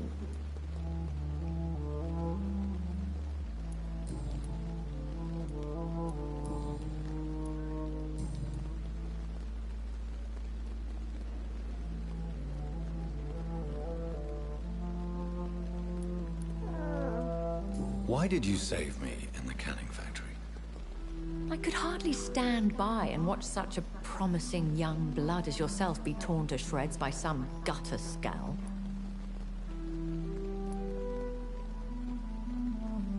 William Bishop wasn't the vampire that created me then? No, Jonathan. Whatever their strength and demeanor, scowls are the progeny of careless vampires. It cannot be the other way round. What is a skull? What type of vampire is a skull? Not a true vampire. The deformed offspring of lesser vampires. It is a shame these creatures run wild, slaves to their baser instincts. Why does Dr. Swansea allow you to feed on the patients of the hospital? Dr. Swansea is a good and compassionate man. He is trying to find a solution for our... hunger. Until that happens, he is clever enough to understand that I only feed upon the dying. What do you know about this Brotherhood of St. Paul's Stole? The Brotherhood is well known amongst London Vampire Society. As long as our kind is discreet, and as long as they do not interfere, we have come to a mutual understanding. And no one suspected you of the murders? As you well know, suspicion has recently fallen on me of killing for pleasure. But you have my word, Jonathan. I take no pleasure in taking a life. I know this is beyond the pale, but may I inquire your age? Really? And I thought you were gentlemen. If you must know, I'm 27. I've been 27 for a long time now, and 27 I shall remain. Very well. But I believe there is more to this than you are saying. A lady has to have some secrets. And who bestowed upon you this eternal youth? My maker. He left this isle a long time ago.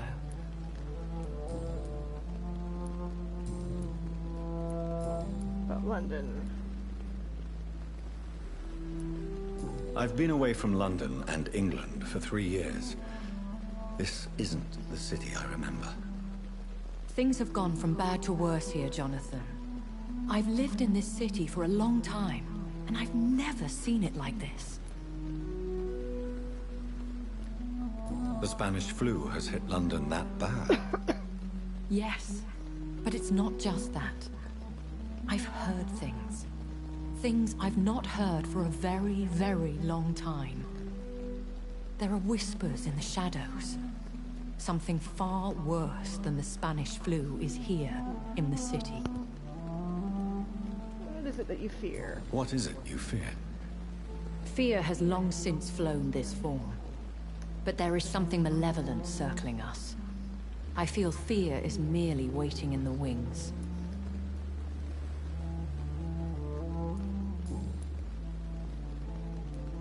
Are there many vampires here in London? Immortals are of a rare breed, and we often tend to hide. But you may occasionally meet some of us at night. Do you know any of them? Have you an idea of the identity of the vampire who attacked me? You mean your maker? No, Jonathan, I have no clue. But I fear he or she is as careless as cruel. To let you discover your new condition by yourself. What do you mean? Every now and then, you may discover an immortal in the deep of the night. But we are a rare and reclusive breed. Our progeny is almost never accidental. Will they all be as affable as you, my lady? I do not see why not. But remember, even the shark smiles before he bites. That sounds like a lesson from experience. Vampire politics are as intricate and sometimes tedious as a game of chess in a gentleman's club. I've learned from experience it is best to decline to play.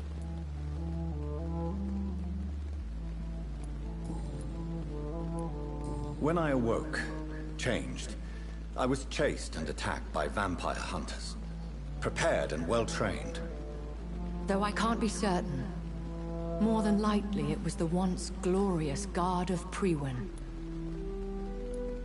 Once glorious, but still dangerous. They have seen better days, but all fanatics are dangerous. You would be wise to stay clear. They are sworn to destroy our kind.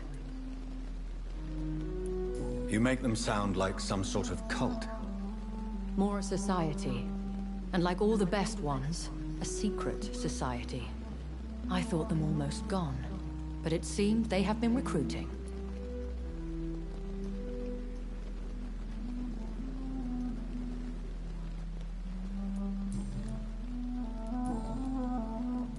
I bid you farewell, for now, my lady.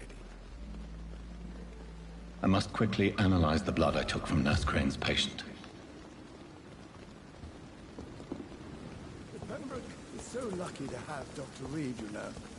I met him in New York once. If only there were more of us, with less resignation.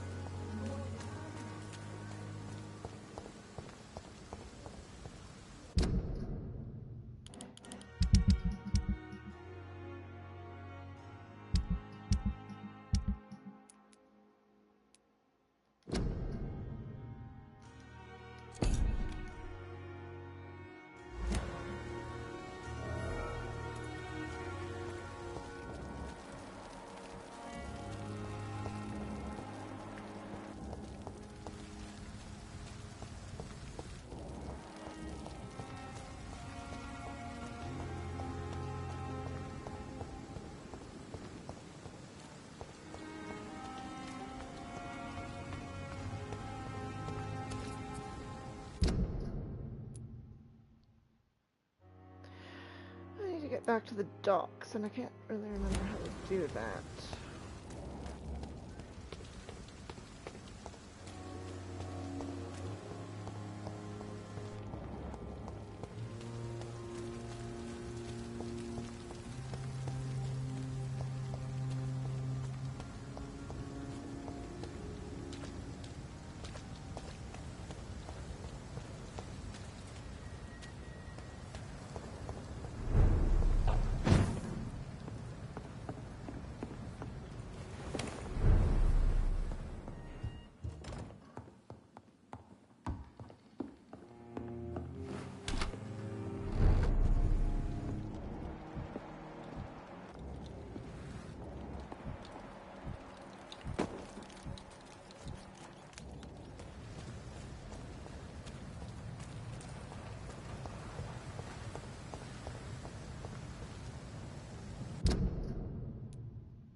morning, sir.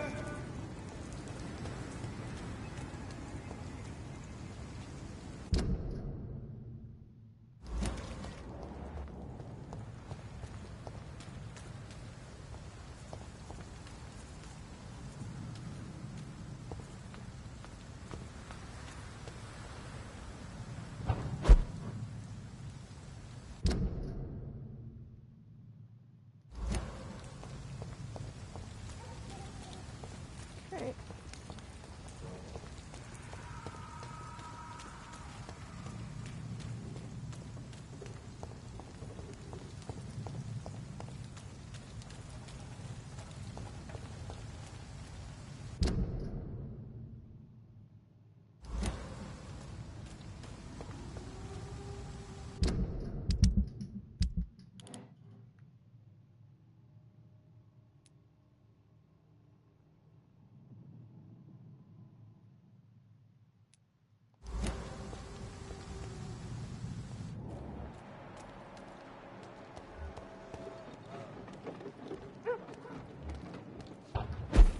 See them fancy clothes?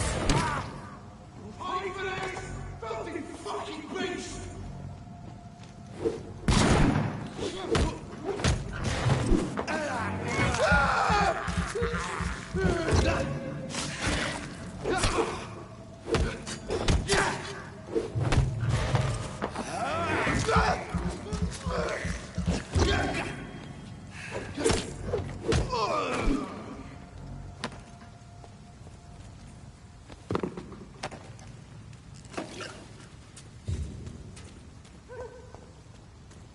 Okay.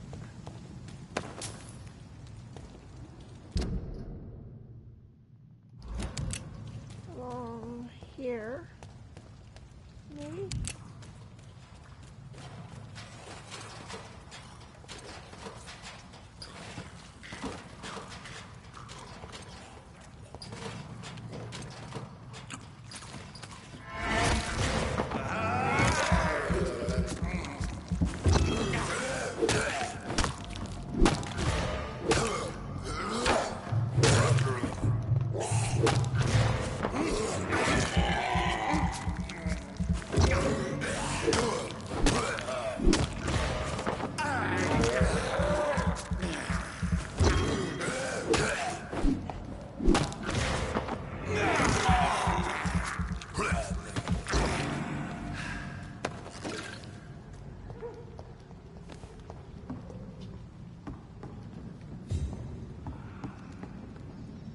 Okay, where do I go from here?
Fuck!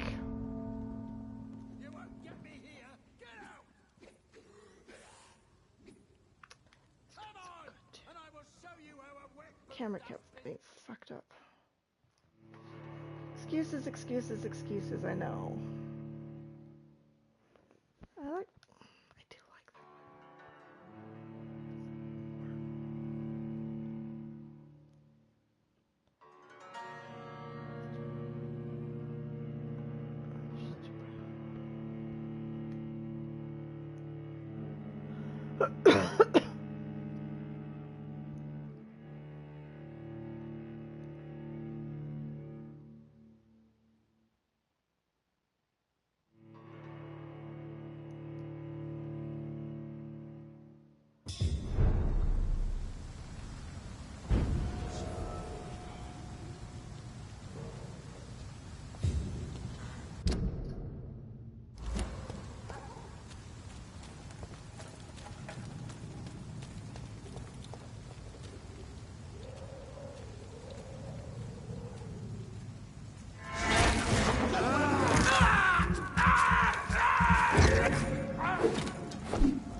Lemon and shard and grease.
Are you all right, sir?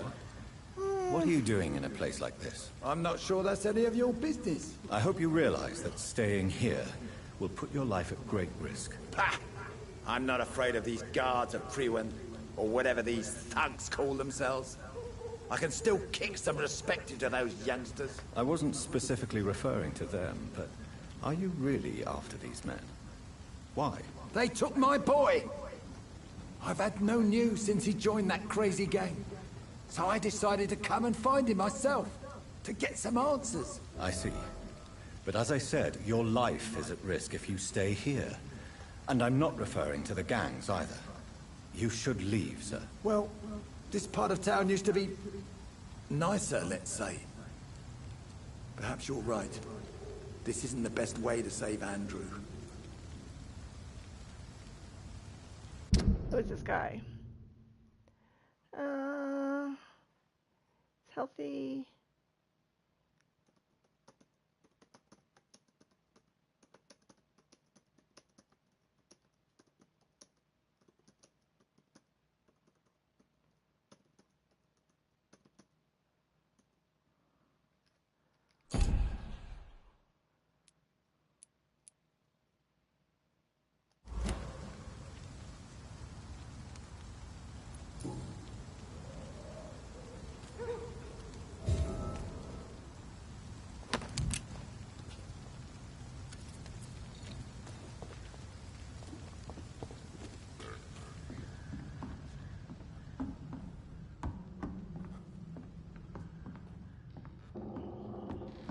Kitchen.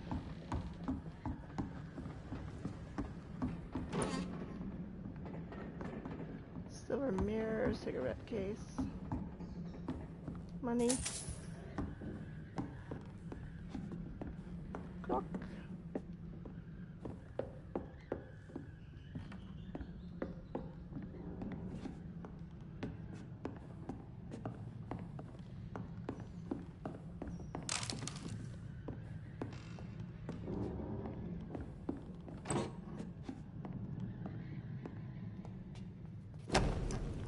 Bloody letter. Dear Mother, whatever happens to me, always remember that your son loves you. I know you did not always approve of the way I chose to live my life, but I won't change. I was born and raised in this part of town, and I can't stand what is happening to my neighborhood, to people we know. I recently made a terrible decision. I decided to strike back against the tyranny of a few. I know that they will retaliate, but I am ready to do whatever comes. Thanks to you, I've always loved to read. Now that I'm about to take action, I can only quote Etienne de la Boétie. They only seem tall because we're on our knees. I won't kneel any more, Mother. I intend to stand straight, whatever the cost. Goodbye, my beloved mother, Jack. There is a name engraved under the blood on the back of the case. Jack Gillingham. Maybe I should return this watch to his family.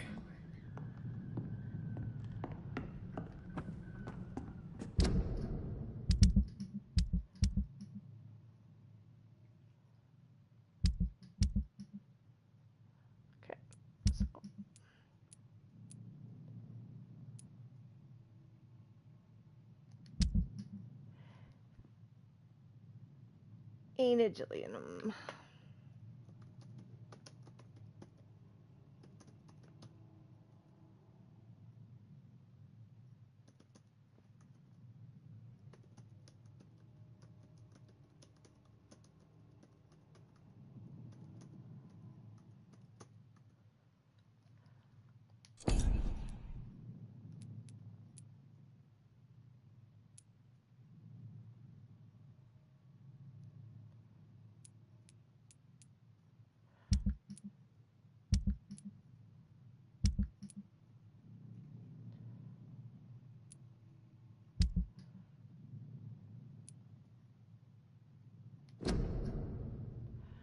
I found a note.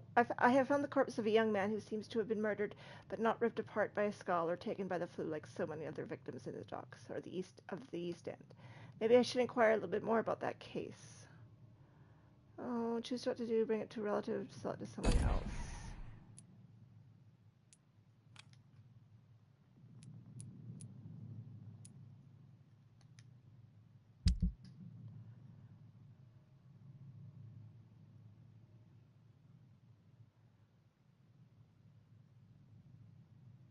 Okay.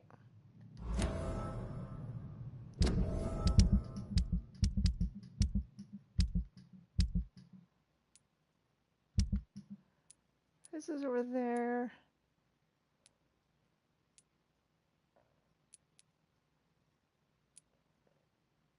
succeeded.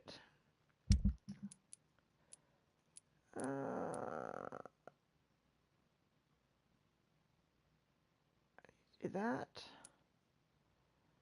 You decide what to do with that.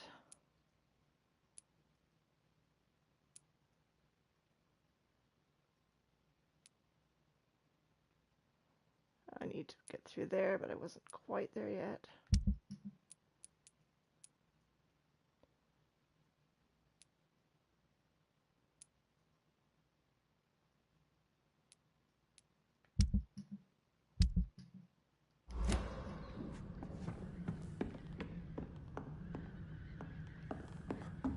Okay.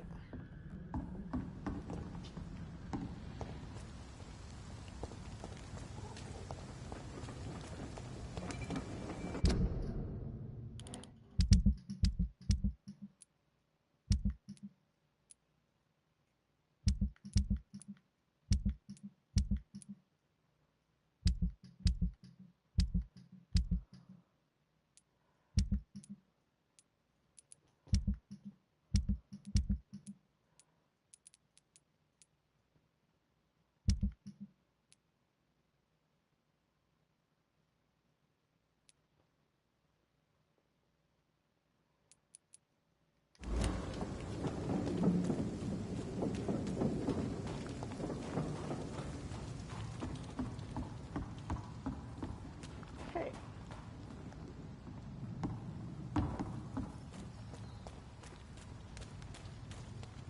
Well, I need to go back and deal with whatever I've got.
Okay.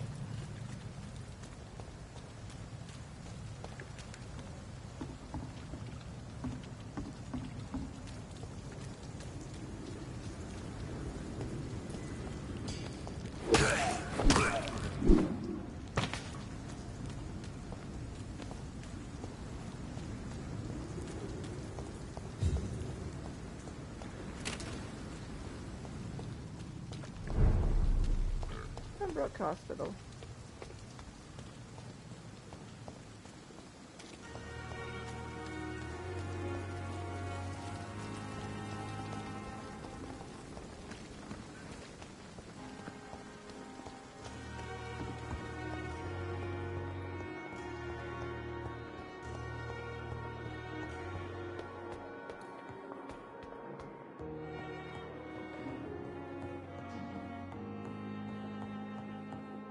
Not now. Okay, fine.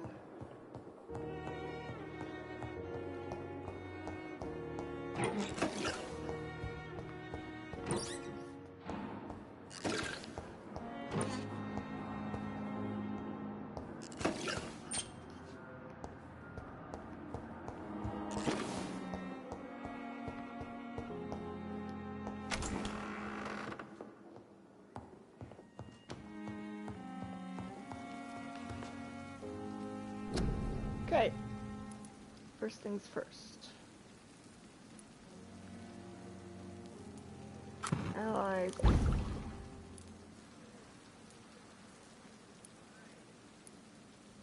Light stamina. I need watery.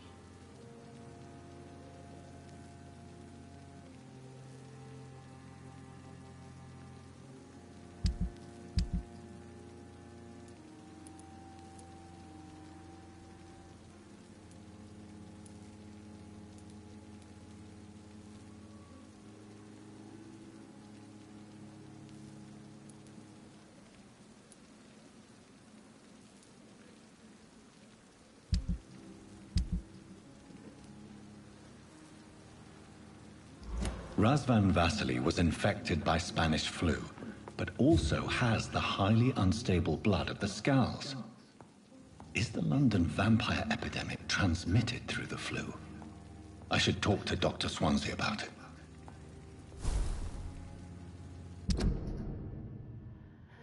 My recent trip to Whitechapel proved to me how desperate the situation is for Londoners and how they must cope with this threat the best way they can. Causes and effects seem irredeemably intertwined. Dorothy Crane chose to steal and blackmail to gather enough money to legally heal the poor, but I also saw her desperately try to save a dying patient in a rudimentary dispensary. In the end, we both failed, saving the poor man, but I am now convinced the Spanish flu must be linked to the vampire epidemic. From my analysis of Razvan's blood revealed the same highly unstable blood I've already observed on William Bishop. I should report all these events to Dr. Swansea and ask for his medical and vampire expertise.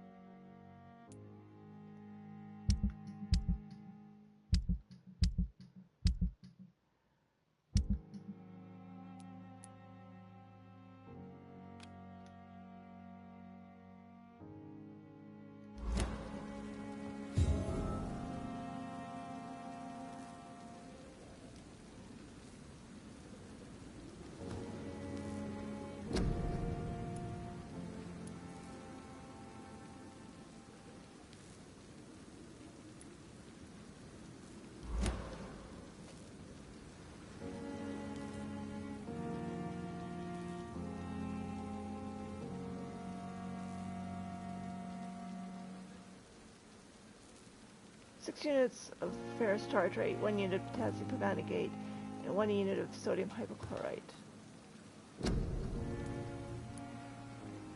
Quinine, clove.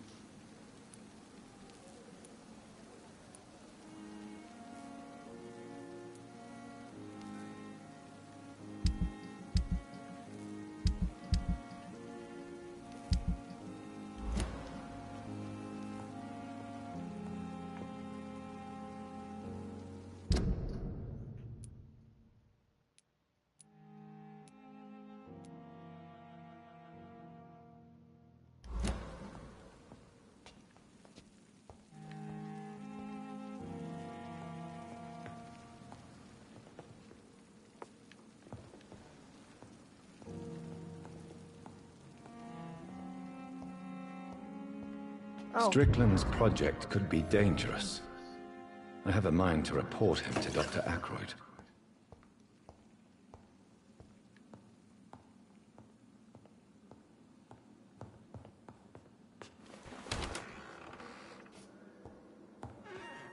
Well, I'm going to go to bed for tonight.